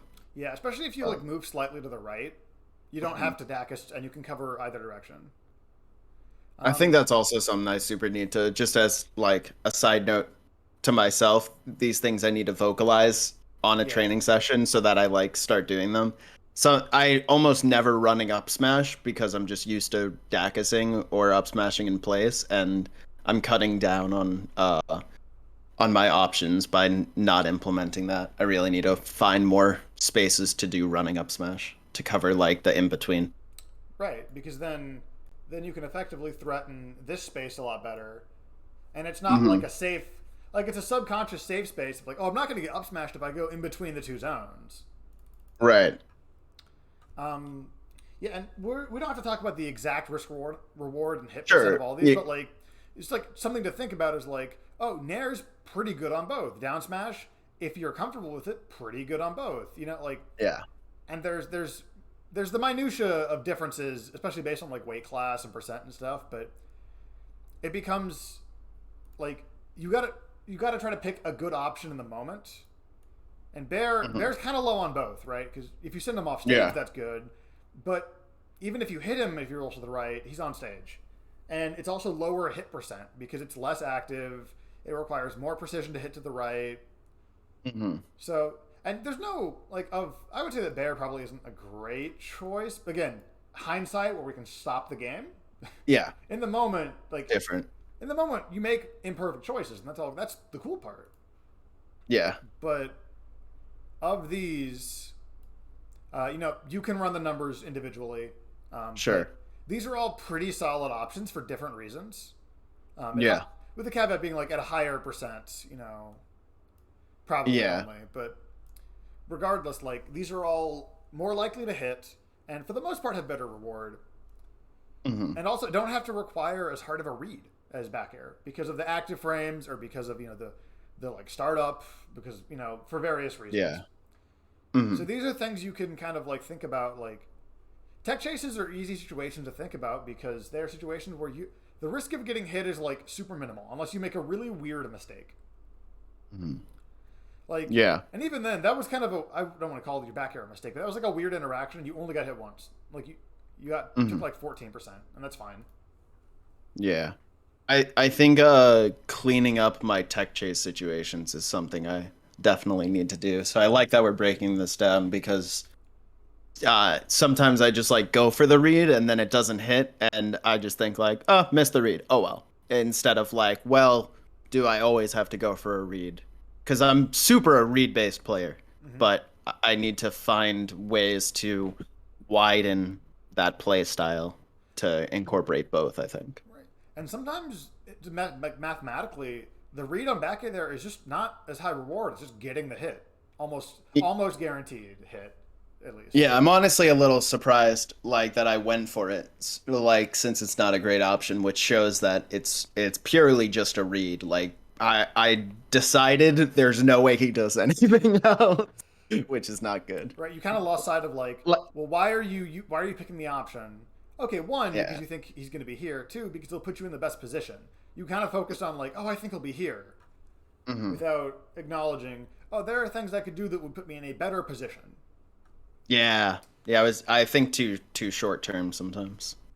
I Right. think that's And yeah. that's in the match, that's fine, but that's something that you want to, like, in between games, in between sets, whenever you're thinking about your play, that's something you can start thinking. So, like, for downs or for tech chasing on the ground, right? Run up down smash is the classic, right? Because it's pretty high reward, super easy to hit compared to the other options, and you don't have to give up shield. Yeah. You don't have to give up anything to get it. Whereas all the other Yeah. options are like, boost, X. It's either Yeah. slow or like fair or maybe up air, and it's like, it doesn't really lead to as great of a situation as down smash or grab. Yeah. But that's also character specific. Maybe against spacies that aren't maybe against floaties at 110, you don't want to down smash because it doesn't get you anything. Maybe then boost back there Right. is back on the table is like oh yeah, if this hits, this will kill. So that's the reward here, right? Even if the Yeah. hit percent's lower, that's the choice you make. Or maybe Hmm. grab is up throw kill percent. So now the reward is just kill. It doesn't all the reward equalizes out at some point, and now it's just hit percent. It's easier to hit a Hmm. grab than it is boost bear, so I'll just do that. I also keep shield, blah blah blah. Like Hmm. you can start kind of working backwards from there. I think this also boils down to my lack of recognizing percents too, as I was saying earlier. So I think Yeah. that once I really start looking more at percents, that'll help me make these decisions. Because like you're right, given the percent and the matchup and like the situation, like Bear doesn't really do anything, even if it does hit. Right. So it's this is a good reminder to keep looking at percents to inform my decisions. And you can do that without actually looking at the number. If you don't mind compartmentalizing a little bit, at least. Not at all, no. So if you don't, it can be hard to remember to physically look at the number, Mhm. but in the sense of like, oh, how long have we been on the stock? How much have I hit them? It's not if you're aware of it, it's pretty easy to get somewhere like low, maybe like 50 or below, maybe 50 to 100, maybe 100 plus. Mm. Especially because you're getting dynamic feedback on this, right? If you hit them and they go nowhere, it's like a reminder, like, oh yeah, they're still in low. We've been on the stock for a minute, but we haven't hit each other very much. Or like, Yeah. oh, they went really far off up here. Oh wait, yeah, they're at like 95. So it's this one, right? Hmm. Mm. And so it doesn't have to be a purely internal, tracker. Yeah. You also literally have the number, but I'm with you. Sometimes it's hard to see the number. I don't know why. Yeah. I don't look down there. Yeah, I agree. Especially in doubles, and I feel so stupid. Sometimes it's like, oh, you're obviously at high percent, but it's like, well, I haven't been focusing on my. I'm talking about like hitting my partner, and I'm like, Right. I guess I just got to look at stock percent more. But like, I think that's such an unattainable thing, especially in doubles. But that's its own thing. But yeah, I like the idea of compartmentalizing it to just like, is it low, mid, or high, and then like kind of having my game plan from there. Not that I have to like break it up, but I have to have that sense all the time of what kind of percent that they're at. Yeah, and And doubles like especially, this pie chart gets screwy. This yeah. pie chart gets impossible. Frankly, you cannot fit everything you want to do in a pie chart in singles, let alone in doubles. Yeah, doubles is fucked.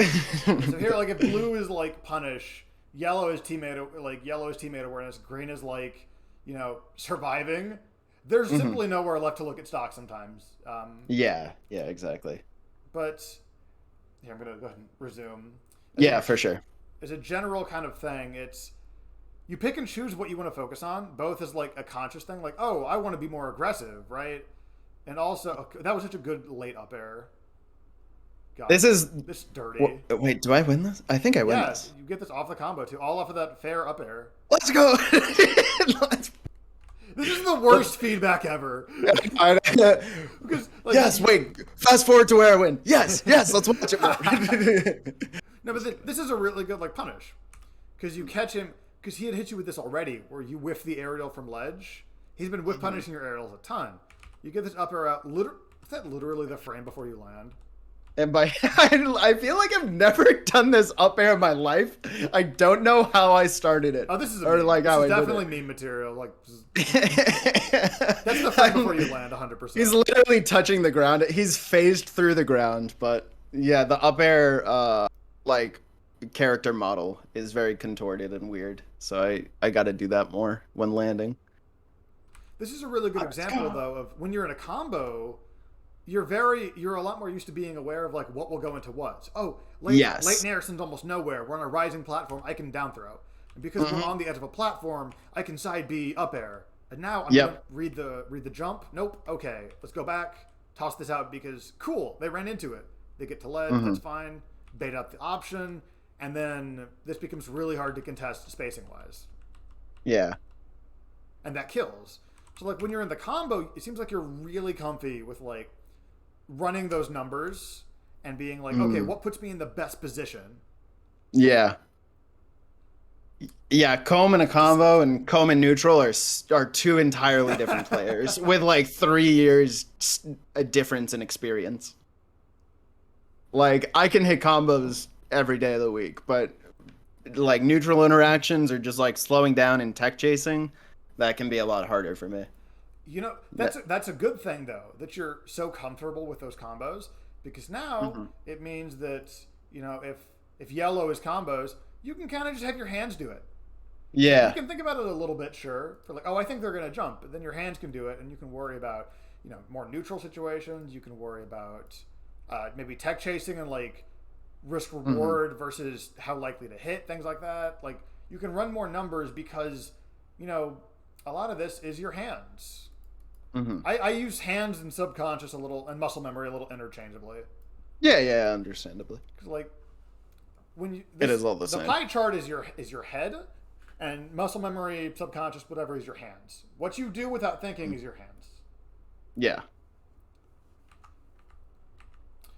So because of that opens up a lot of extra like processing power, if you want to think about it that way. To go, oh hey, you know, maybe Lucario didn't jump that time, so I can make a re, but that's all I have to do for this combo is make a decision, and then my hands got the rest.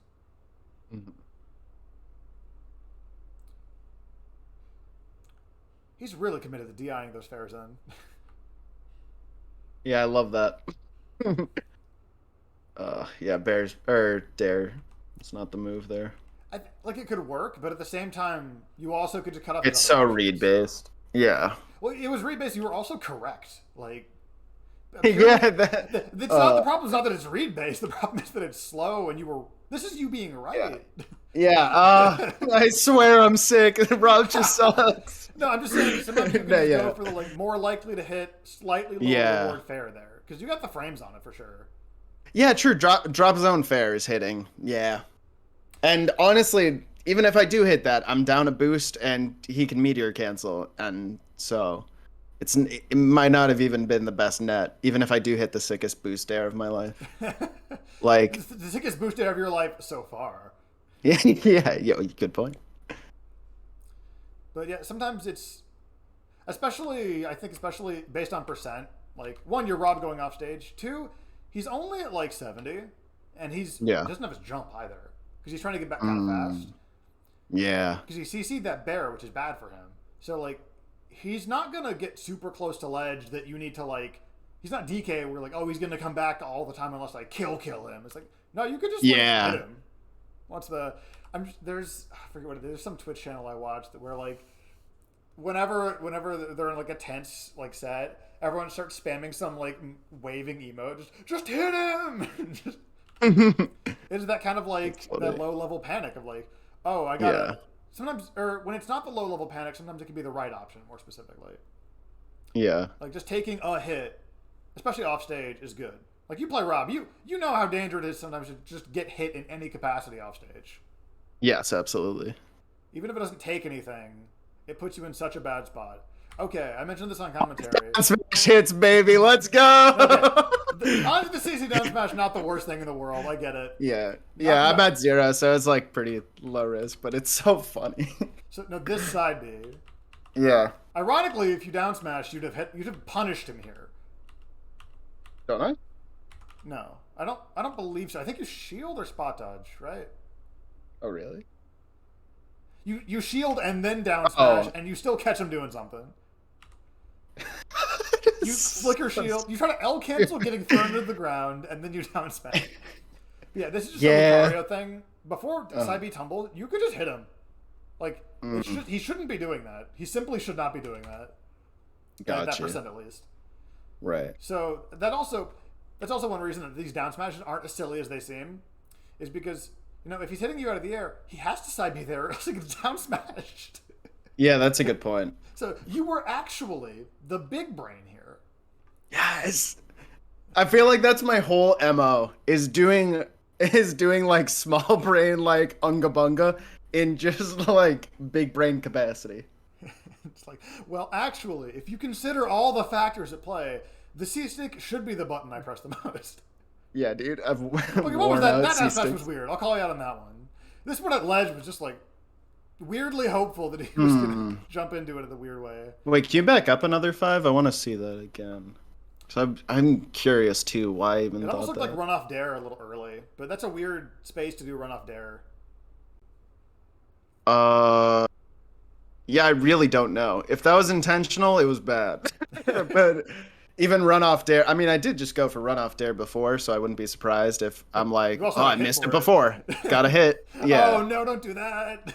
I know. I'm so bad. 4 down smashes. That's the reason. The third one didn't. So this is a huge thing in 2D fighters. So in 2D fighters, like in Street Fighter, right?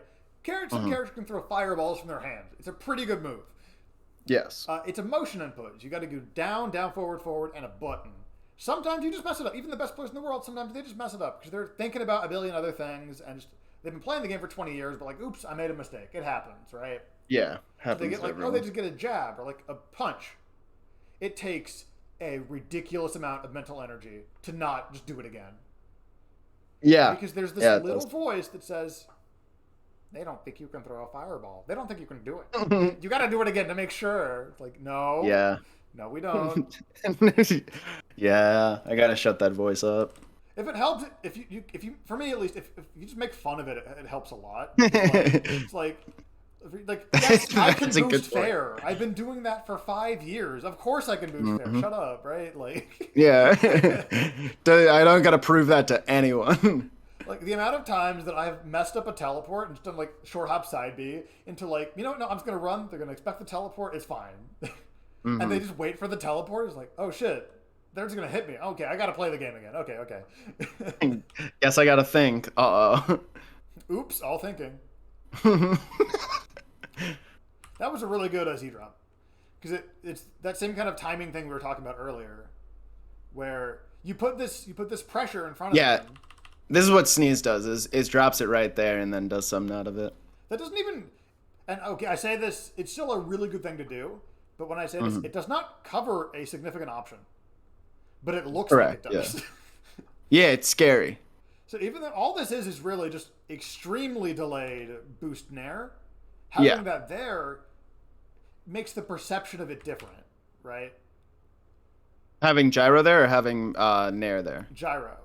Because the gyro looks like it's covering options. And it's covering, I guess, a roll forward. But that's about it. Yeah.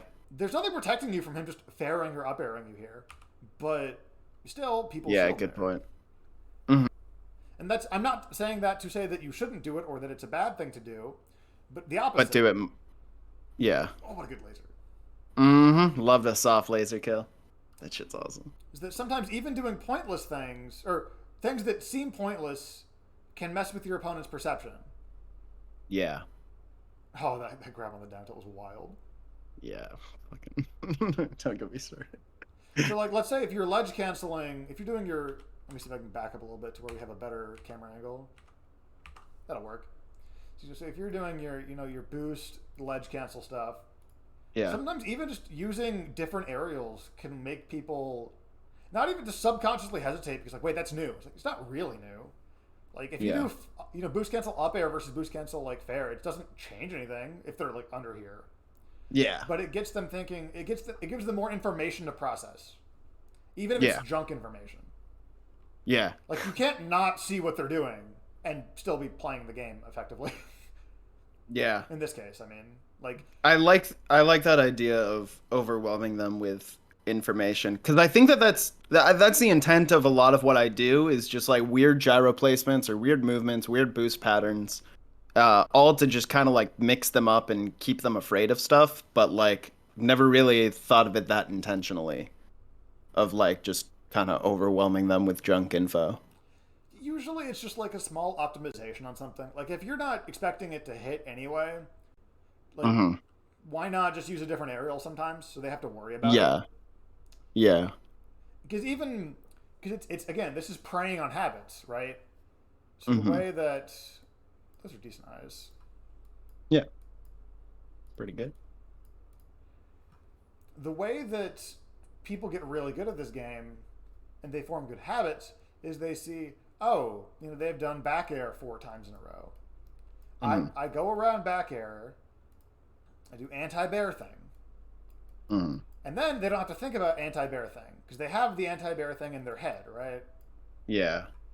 But even if that bear wasn't going to hit, they immediately see bear, they think, oh, anti bear thing, dash dance grab, pivot grab, right? They Hmm. think, oh, boost nair, like boost nair from the top ropes, I got to go up there and hit him. Hmm. But even if it's junk information, they see fair, they think, oh, even if they don't shield, that crosses their mind. They think, oh, I need Yeah. to do anti-fair thing. What about up air? Hmm. Maybe even by this one, they actively think, why are they doing this? Are they Yeah.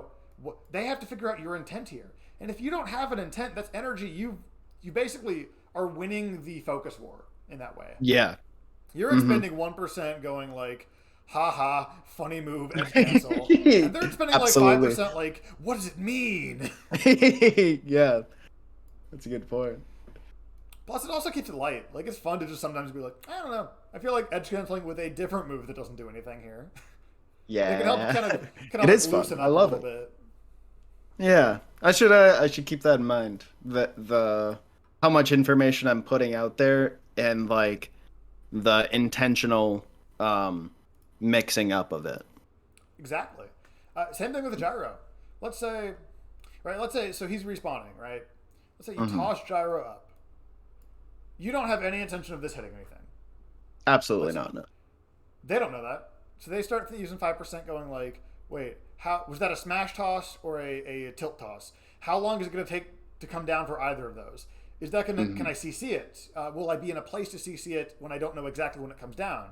And you're just like Hmm. literally 0%, just like, hey, I threw a gyro in the air. Yeah. It's All vibing. yeah, you're just vibing. It's like, yeah, that's coming down eventually. It Hmm. won't hit me. I'm fine. Uh, and like this is not something you can build a game plan around necessarily, but it's something you can just like It's just the little do. things. Yeah. Yeah, it's the little things. Mhm. Because whether they're 100, whether if it's only honestly 5% of their focus for a second or two might be even a generous estimate, but we can only think about one thing at a time. So Hmm. if they're looking at gyro and going, oh, when is that coming down? They're not thinking about something else, about like, oh, what are Combs' habits? How do I get this open up? What is my decision going to be to approach while I'm invincible? Right? They're thinking, Yeah. do I wait out the angel plat for it? Do I do this? Most people aren't even thinking that much for the angel plat stuff. People don't use the angel Yeah. plat in this game. It's weird. Yeah. It's crazy. There's so much to do. But even just pointless things like that can give your opponent that kind of junk information. And even if it does, like, it's not enough to build a plan around, like you were saying, Hmm. it's still enough to be like, oh, hey, it's just junk information. Yeah. It's still good for something. Right. It's better than giving them like real information that's helpful. Right. Because the trick is they don't know it's junk information Right. until they think about it. Until they Mhm. think, wait, they're just edge canceling on this on this ledge. It doesn't matter what aerial they do. It's active for like a frame and it can't hit me. They can't Yeah. edge Yeah. cancel there easily, so it's not going to matter. What am I doing? They've now had to Yeah. one. They had to notice that the first time that you're edge canceling different aerials too. They had to think about why you're doing it, and then they had to come to the conclusion that it doesn't matter, and you're just doing it for fun or to mess with them or whatever. Right. A whole thesis process. Yeah, like Just that's a 3-step process that is not like those 3 steps could be, even if they're very fast, could be like, oh, I have an idea. I'm gonna approach with, you know, I'm gonna do dash attack up B as Lucario. Like I don't know, just yeah, something whatever. something new. I'm gonna do fully charged Aura Sphere off the edge. You know, like Hmm. that's one less innovation they get, and especially in Game 5 sets, that adds up. That adds up slowly but surely. Yeah. Ooh, that was good SDI. Let's look at that SDI again, because that's when you know what you're getting hit by, because he already poked out of Oh, wait, that was just fair actually, I think, but it's also SDI. It works.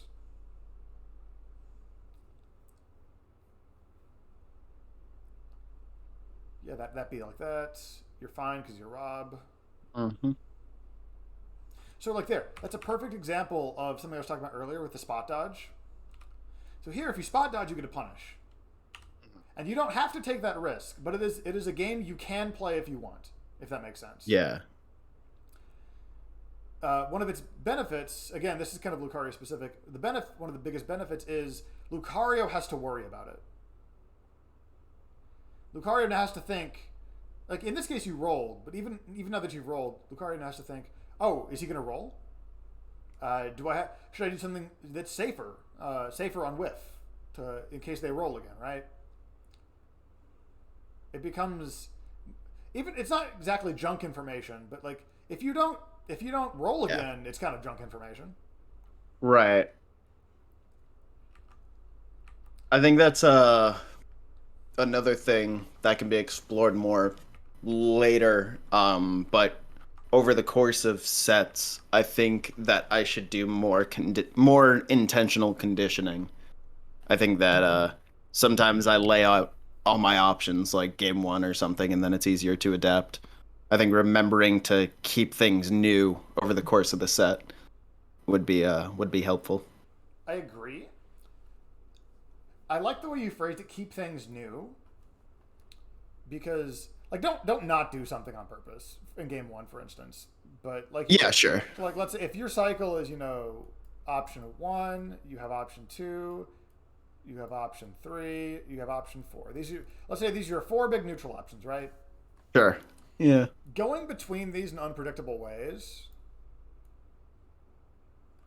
is how, like you said, keep things new. Especially if it's something obvious. Like let's say 3 is boost fair, you might even get, Yeah. wait, they haven't boost faired in a while. Should I Mm. should I expect it? There's now a decision of like a question, which is any question that you can make the opponent ask is not a waste of their time, but it is time they have to spend, time and focus that they have to spend not hitting you. Yeah, I'm checking them. Right? They're going, wait, right? When's the boost Hmm. fair coming? Because, or maybe are they even going to boost fair at all? Boost fair is not the best thing in the world. Maybe like No. it's good what it covers, but it's risky. Maybe they're not going to take that risk in game 5 of Shipwrecked, right? Yeah. Or maybe they have to think, oh, it's winners. Maybe they will take that. Like they can let them get in their own head about it for sure, Yeah. because they're doing the same thing to you, whether it's intentional or not. You have to think about this too. Like, okay, let's say dash attack is option 1. It's the very base option. Fair is a really good way to hit me out of the air. I'm wide. It's hard to contest. With aura, maybe down tilt or down B approaches, maybe down tilt approaches, maybe just raw grab. Yeah. Like you have to worry about this. Might as well make them worry about it. Yeah. And And I then like that you broke up the options after I said like to not do something game one. I like your rephrasing it of like, well, you can have all your options still, but keep it new in a sense of how you, in what order, like, and the timing and the patterns of them. right. there's a certain kind of technique that you can keep until like last stock. Like for example, do you know what Mewtwo auto cancel teleports are? Uh, I don't think so. Okay, so it's a cheaty thing he can do where if he teleports and he ends like a pixel above the ground or a platform, then he Oh, can he act can after like do it 5 again. frames. No, he can Is just act. that He's actionable. that's the like Casino Wolf teleporting all around battlefield like Yeah, instantly? yeah. Gotcha. There are some that are common, like Battlefield, you can teleport straight up, but there are some that are less common. So actually, it's funny that Shahid's on screen for this. If you do a short hop and teleport ASAP and you get the minimum angle, that's an AC. That's not one that's not consistent enough, at least for me or anyone I've seen in tournament, to really abuse quite yet. But, you know, maybe on last stock, if he's up there a kill percent, and he sees me short hop teleport, he might be worried about nair or like forward air because that'll kill.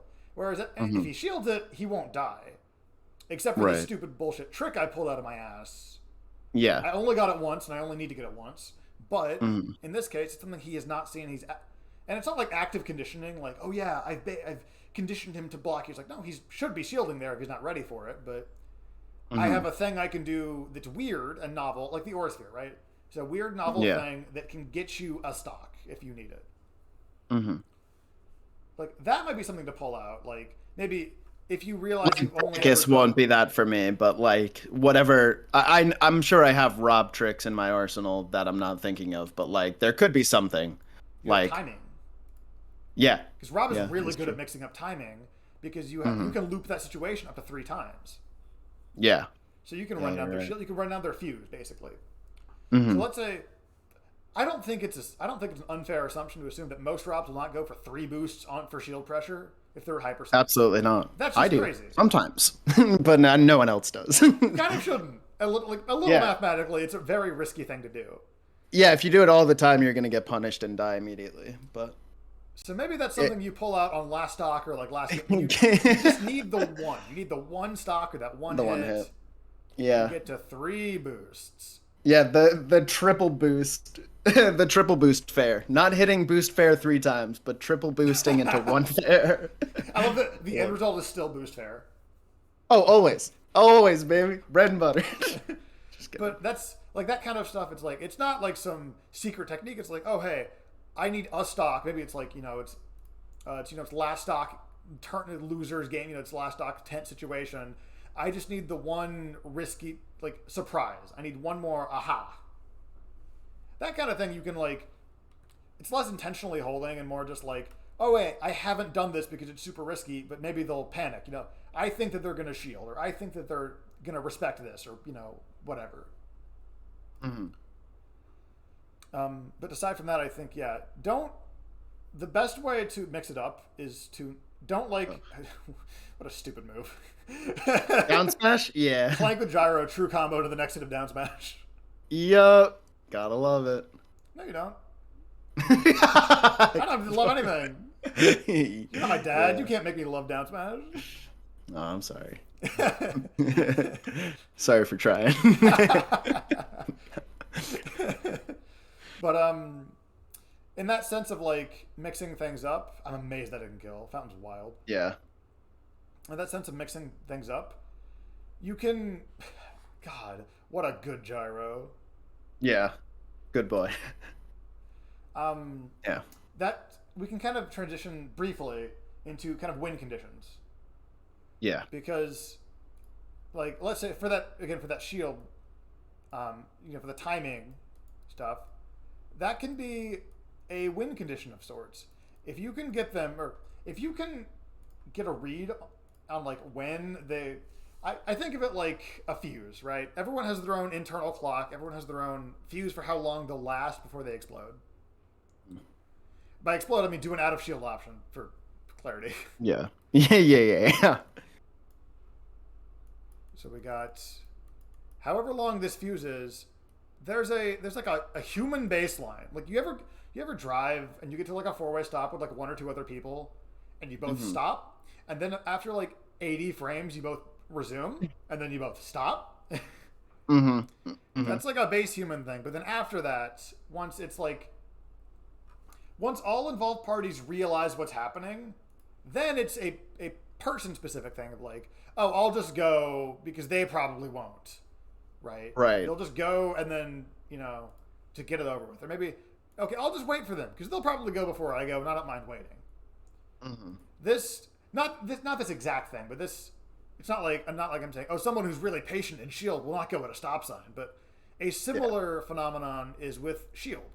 And with like, when do I switch how fast to they offense? act? Right. Yeah. Part of this is influenced by character as well. So like Rob's going to be on like the back half somewhere over here, most likely, just because character's not great at switching to offense super fast.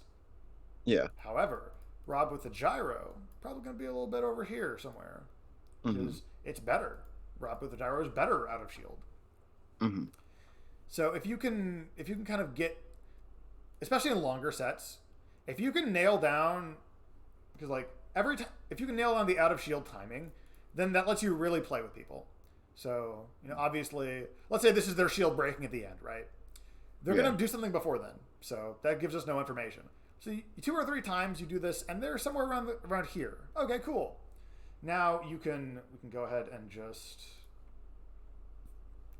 erase that bit of it. Be right back with that. Go. Okay, cool. Now I'm going to play with this a little more. I'm going to try to hit them after a second instead of a second and a half. Mm-hmm. And, okay. So it's somewhere, it's somewhere on the later end here. So they still didn't flinch. Maybe it's over here. And then, as you get more information, that can give you you can afford to make more reads as opposed to just like safe ways to press. Mm-hmm. It's like if you just want to hit them out of shield, like on their out of shield, you can do that with a tilt. You can do that with like a drift away fair. You can do that with like a gyro sometimes. You can do that very safely on low reward options just to get the information. But as this gets narrowed down, you realize, I got a read on this. They moved here exactly. Right. You can go, I'm going to go for back air with very few active frames, or I'm going to go for a neutral air, or like a smash attack, something that's a little riskier but a little higher reward.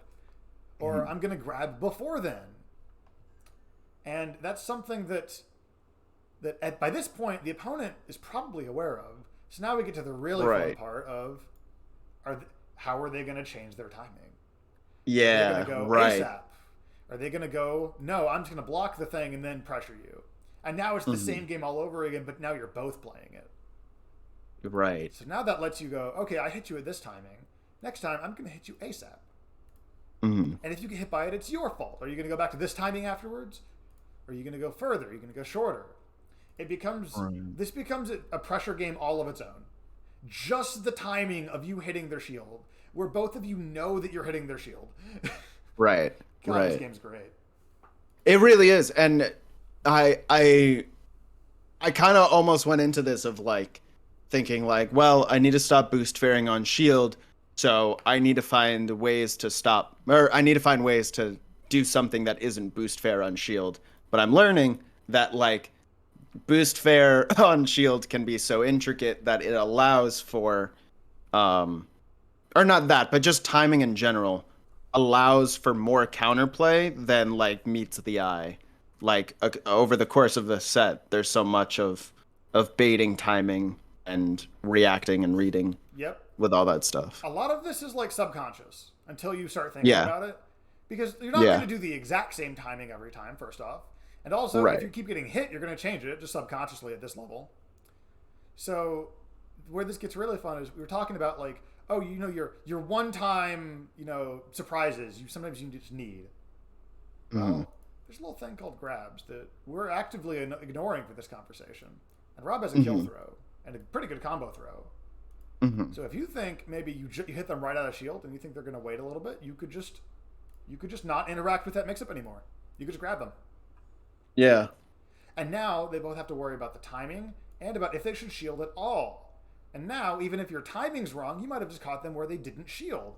And it's beautiful. Yeah. That's so smart. It loops so wonderfully. Yeah.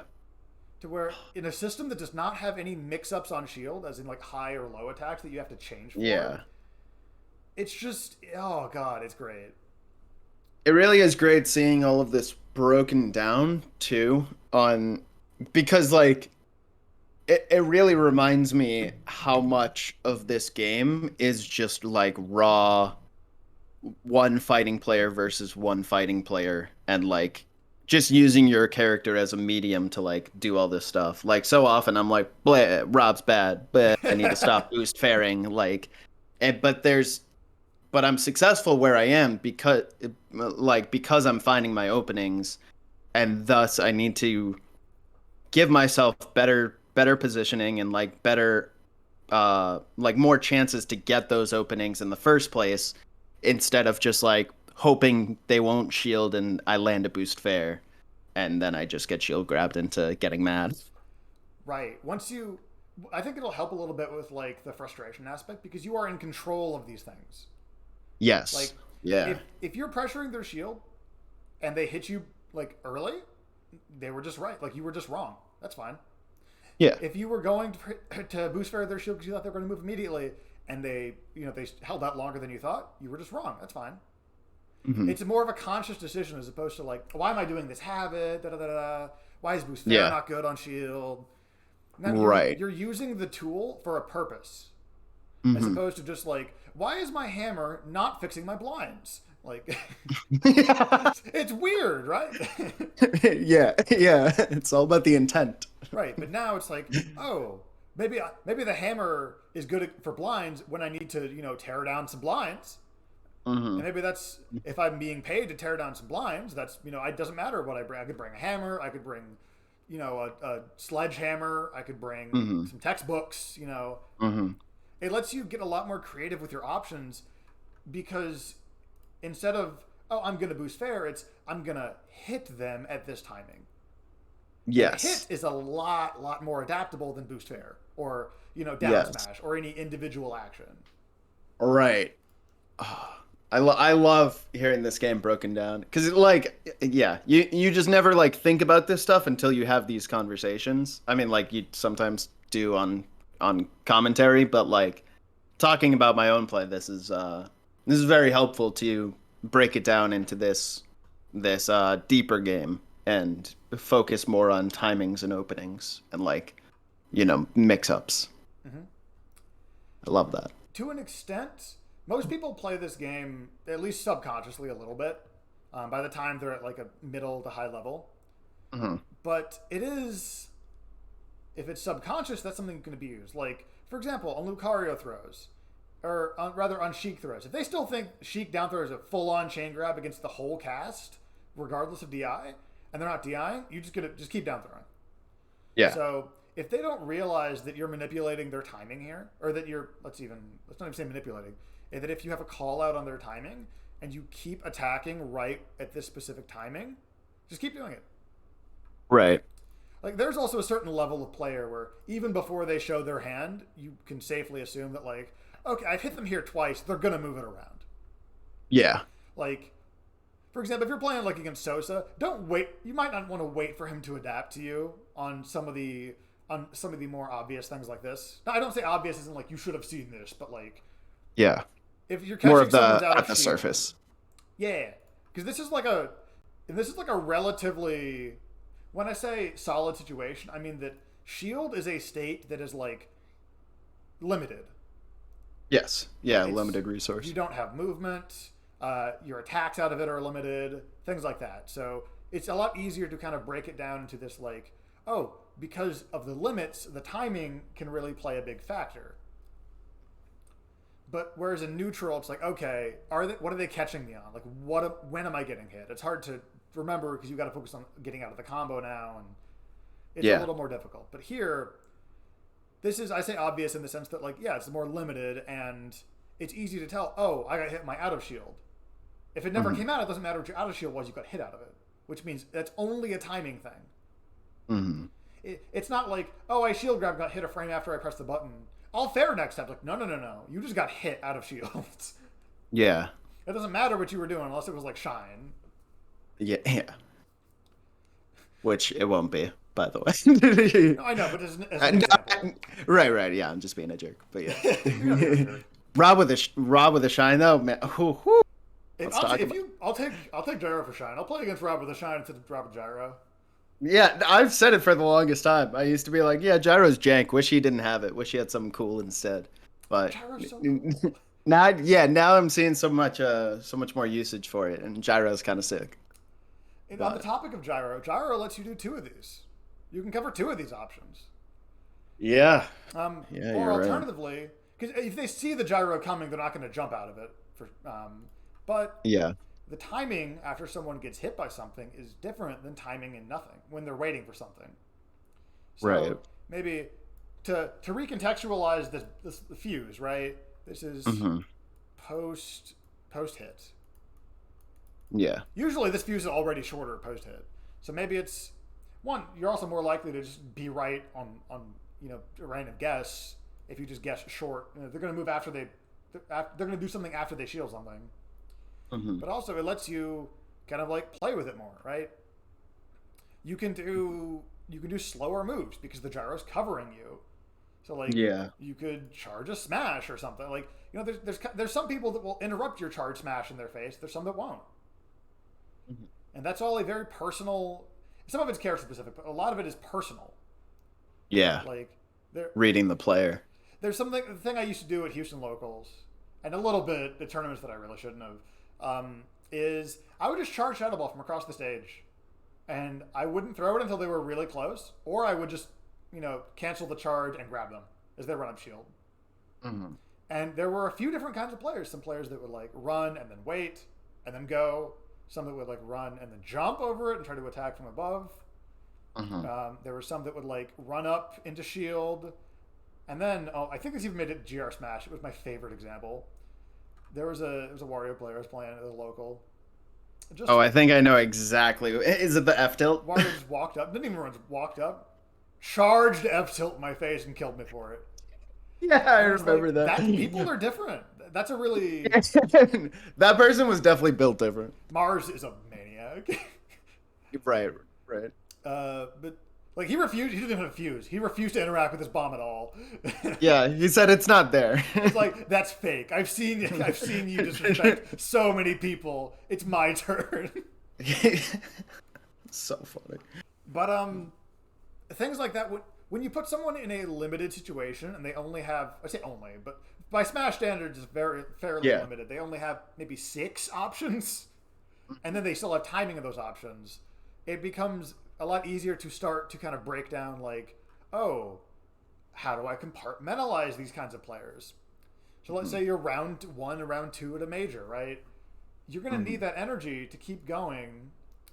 And I say this not as like a slight to players, but for players that are not necessarily as skilled or as versatile, you can put them in boxes or Venn diagrams, however you're going to put it. Yeah. Here, especially it works especially well in Melee where there's a lower character base. You have ADHD Spacey, right? They love their tech skill. They tech in place constantly, and you can basically, as you get more experience, assign a stereotype, and then if someone that you aren't familiar with begins to fit the stereotype, just use that play against that stereotype until proven wrong. Yeah. You have let's say Campy Rob.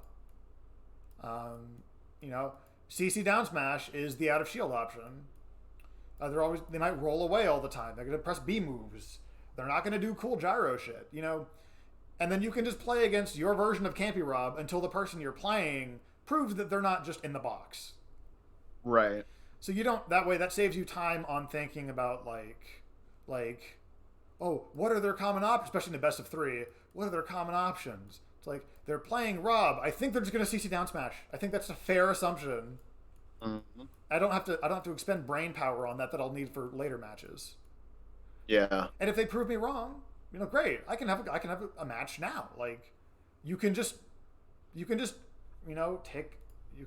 get rid of the box. Be like, no, I'm not playing against Camper Rob. I'm playing against Cone. I'm playing against somebody who has different habits. And sure, maybe CC down smash lined up, but that's just a good move.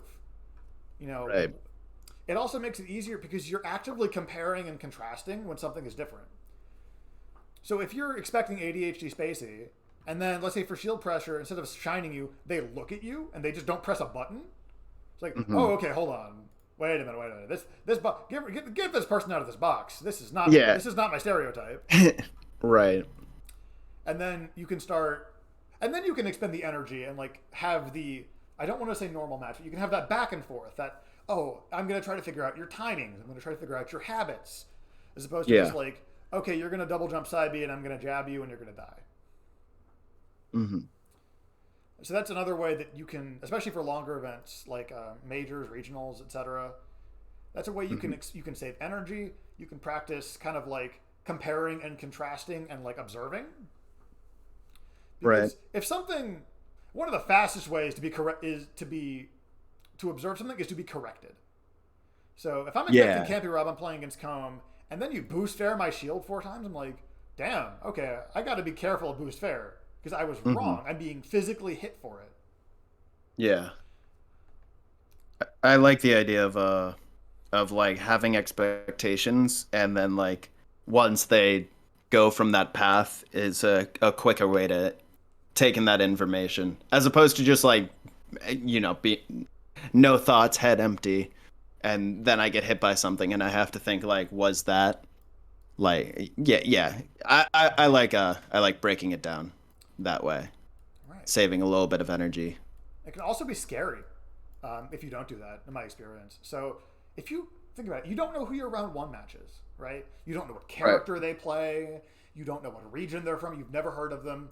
They're probably not like top level for that reason, but it's a lot of unknowns. Yeah. If you see that they pick Fox and then they grow when you pick Rob, you know what to do, right? Yeah, like, easy. Done it a million times. Yeah, they're in the box. They're in the melee Fox box. Yep. If if they pick, let's say if they pick, I guess Rob still. If they pick Rob, I'm like, okay, you're in the box until you get your way out of the box. I'm not expending more energy than I have to. Yeah. And then, like, oh wait, this person did like shine footstool up air. Wait, were they from Canada? Are they in the blue zone box? Right. But like, and honestly, a lot of times when people do that, you just have to erase the box. Be like, okay, you're not in the box. You are, I don't know, Falco Master 2K or whatever, right? Yeah. Falco M2K. Yep. And like, there's not a box for Falco M2K. He's just a dude that you're playing in round 1, and he might not be the best player in the room. He might not be the worst player. Like, he might be really good. You don't know. But now you can, especially because anything that he did while he was still in the box is still valid. If he does, really good ledge dashes, though, you still have to be afraid of him on ledge. That information isn't junk. That's useful. Right. And it's accurate because you didn't know that this dude played PM until he did some PM shit. So just by the fact that like he's still ledge dashing, whether his other experience is irrelevant, he's ledge dashing, he's doing, nair up smash at high percent. Like, just because you realize, oh, he did shine footstool, he did footstool on purpose. Okay, this dude plays PM. Doesn't invalidate, especially the character specific stuff, doesn't invalidate like, oh yeah, he ledge dashes twice, or he refreshes twice and then ledge dashes, right? After 2. Or he has really good ledge dashes, I should be careful. Or he's playing Fox. The character's attributes mean I should be careful. Like, there's still a lot to be, even if Falco M2K, whoever, whether he's good or bad or whatever, if he breaks out of the box, that's the only point he's broken out of the box on so far. So you can keep the rest, that everything else that was in the box up to now is still valid. Okay, I think I've repeated myself about twice on that point. No, you're good. But yeah, that's that's the reason you see a lot of I think Sosa's my favorite example of this, where like round 1 of a major, Sosa will look like he doesn't want to be there because he's simply not thinking. Yeah. He's simply saving all the brain power. Exactly. He's going like, okay, jab 2 waft, down tilt waft. Will waft kill? Yes. No. Maybe just do it anyway. Why not? I'm up 3 stocks. Like he's literally just putting the work in, punching his time card, and being like, okay, I got to play my round 1. I'm gonna play my round 1. I'm gonna do my Wario stuff. He's gonna willingly go into his autopilot. And autopilot is something that everyone uses and everyone needs to an extent because, like we were saying earlier, you can't focus on The everything. muscle memory. You gotta pick what you want to think about, subconsciously or otherwise. You are only thinking about one or two things at a time. So if your autopilot is, oh yeah, I see red down here, I up throw. Cool, that's probably pretty good. You know, you don't have to think about it. Neat. If it, every other situation down throw, cool. Every time you grab, you don't have to think. Easy peasy. Maybe it's like, if I get a down smash at low percent, I regrab, or like I have a common combo route that's in my hands, like Mewtwo down tilt and teleport fairy. That's just in everyone's hands after a certain point because if you can't think about it, you're like, oh, what angle should I teleport at? It's like, no, you just teleport to him. Because if you think about it, you can't play the game. Right. But yeah, I think that's about the last big thing I wanted to cover. Sure. Do you have any questions about anything? And I know I've rambled extraordinarily long, and I thank you for your patience. No, all good. We are both ramblers in our own regard, and we both love talking about our favorite game. But I don't think I have any questions at this point. And if I do, then we'll schedule some more stuff. But yeah, I think we covered a lot, and certainly hit on all the goals, and I feel very very refreshed, and excited for Blacklisted and all that. Hell yeah! Keeping these things in mind. It's it's nice to talk about the game and force yourself to analyze your own games and hear another perspective on it. It's very helpful. Yeah, and even in that game where you didn't do so hot, the focus isn't on like, oh, you should have done X option, instead of Y. That's only really like minor improvement or like matchup specific improvement. Like we talked a little about Lucario stuff, for instance. But a lot of the focus is on just, hey, this is a tool you can use that you might not have been aware of or didn't realize you could use this way. Right. Yeah, definitely. If you have any questions about anything in general, whether maybe pools come out and you're like, "What the hell does Mewtwo do?" Give me the guide. What's the 5-minute guide on Mewtwo? Super down to help, of course. Yeah, and I think I'm a Rob main through and through, and I'm trying to push the character as much as I can, but I think that there are some matchups that are just not worth it, and right now the answer is my day 2 Nux or whatever, but like so maybe in the future we'll do some Knuckles analysis if he makes the appearance at Blacklisted or whatever. But yeah, if I think of any questions, I'll shoot them your way, and this should be a good week. I'll be in town in time for the SG before Blacklisted too, so I'll get a little test run. Yeah. Yeah. So yeah, thank you so much for doing this and for going over. I've enjoyed this whole session and talking to you, and it's been super helpful. I can't thank you enough. No, thank you for letting me go over, frankly. Honestly a legitimate problem I have is that I can't stop at an hour. Yeah. I simply cannot. Honestly, I was thinking like when I signed up, I was like, man, kind of wish I could do a lesson for 2 hours, like, because I feel like there's always a lot to talk about, or anytime I think something will be an hour, I'm like, whoa, an hour went by. What the hell? I think you can, on Metafy, I think you can. I'll have to look around for it, but. Well, it's my first time around. I just did a couple clicks, so maybe I missed it. My bad. But it's a little weird, but I like it. Yeah, no, it's awesome. This was fun as hell, and I love talking about both PM and myself. So this is best of both worlds. No, this is the first half on that one. Yeah, I get you. I'm gonna go ahead and call stream here. Thank you all for sure. Hanging out. This is gonna be going up on my YouTube. And I will link you that after I upload it as well. Come. Sure, yeah. See you, stream.